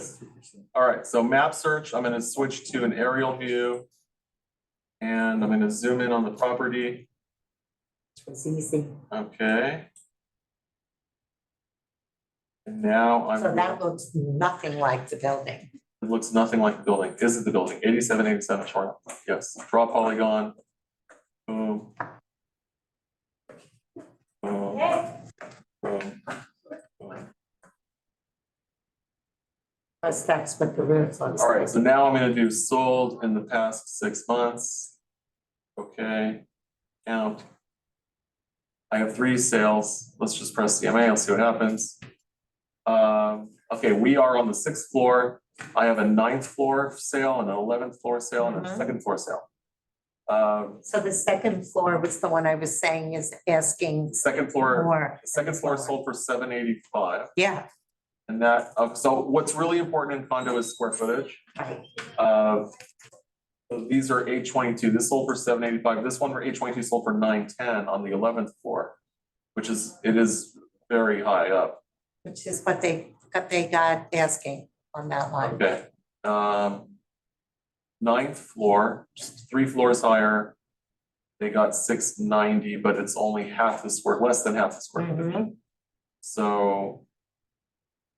Okay, so I would say it's not worth 910, Okay, right? Maybe, or maybe, oh, look at it's more square footage though. I'm actually gonna go back so to, 602 I'm has just, the I'm gonna go most- back, I'm gonna go back more than 6 months, because that one 6 months. All right. That's a year now. But 602 had the most square footage and the other one So let sold. me just see here real quick, so we have, okay, so ours is 1148, here's an 1166 foot property. Yep. And that was on the, again, on the 11th floor, that sold for 990. Here's a 999 foot, that was on the 4th floor, okay. I know from personal experience, 4th floor is gonna be just over the treetop. It's gonna be over the tree, and you have a little view on the 4th floor. We're on the 6th floor, it's gonna be 2 stories above that. But that sold for 655. Then there's one on the 5th floor. And then 5th floor sold for 815. Okay, that's good. Let's see pictures on that one. Okay, so this is the 5th floor. Great view. We're out head on of the Pacific Design Center. Wow, look at these views, guys. Great Yeah. building. Yeah. So the kitchen in 602 takes up a lot of the unit, but it's phenomenal. Okay. So the closets are done. So there's a doorman. It's a nice building. Yeah, pool, tennis courts, Okay, let's look at our property. ballet. So let's see how we're, okay, It's so great. we're facing the other direction. Right. We don't have a city view now, we have a mountain view. But look at the kitchen. Okay, but the views are, the views are money. So is the Views are a lot of kitchen- money. Okay, Okay, we gotta go, but now knowing the property, I really need to just look at properties that are mountain facing and not city facing. Views are very important. okay. So you don't think it's worth even $1 million? I need to spend a little more time, but my focus is gonna be on the mountain view ones and not the city view ones. I'll see you Friday at 10. Okay, all right, Thank you. all right, guys. Hope you learned a little something today.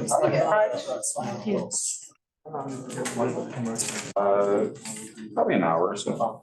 Hello, sir. Cheryl. Commercial property is different, you. it's dealing with income now, right? So I have to. you have to also factor in. I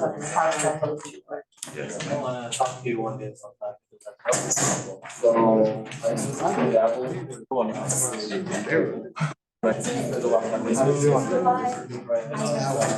on in my brain. Let's talk John New here. York. So inspired. Also because. Are you able to log it up?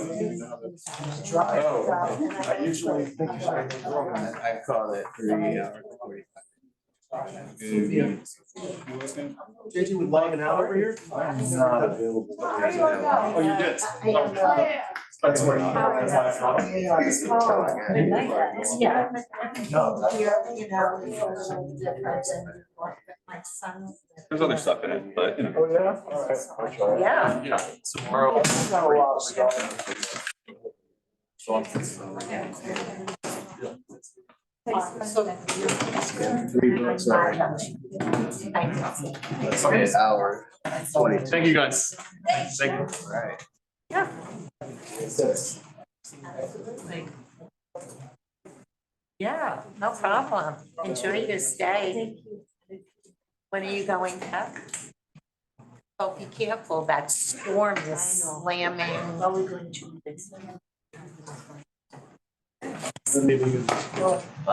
Anniversary? Thank you. Yeah, talk soon. Thank you. Happy anniversary. À bientôt. Say. Hi, do the Zoom Toodles. on the way. Hasta luego, Cheryl. Yeah, let me know. I will. I'm gonna do about an hour. Okay. Hi, sweetie. Sounds good.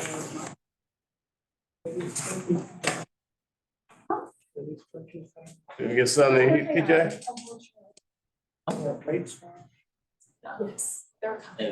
It's good, but I got food. Can we eat? Oh, you were just asking about food. Oh, yeah, food. Oh, here we go. Oh, we need to make. I brought the food. Ah, yes. And yes. Is it good? Almost. You print it down, thank you. Where is it? Oh, wait. Some of the. Tried this. There. Hey, thank you.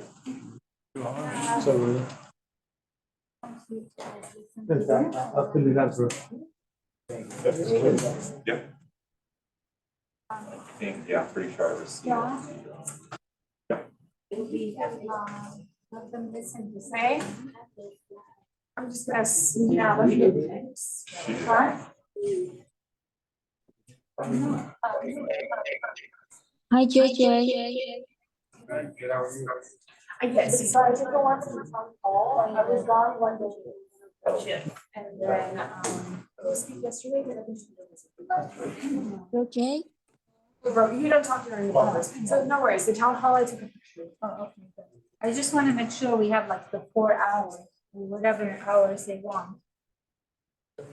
Killing us. You know what I mean? No, I get it, trust me, I wanna. She's so touchy. Oh, I know. We call the city. That's nice. Hey, May. Just look at me really quick. Okay, we're good.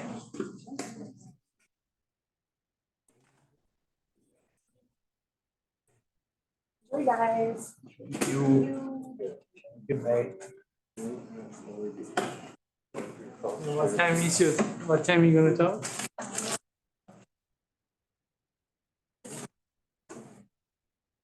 Okay.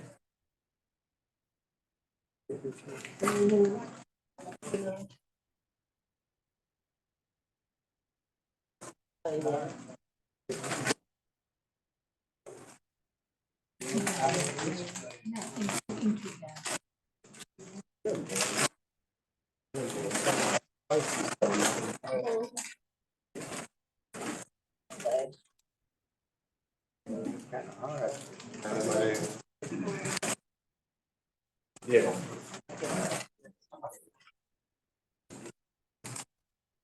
I like calling it's here. It's easier. Kind of flip through papers.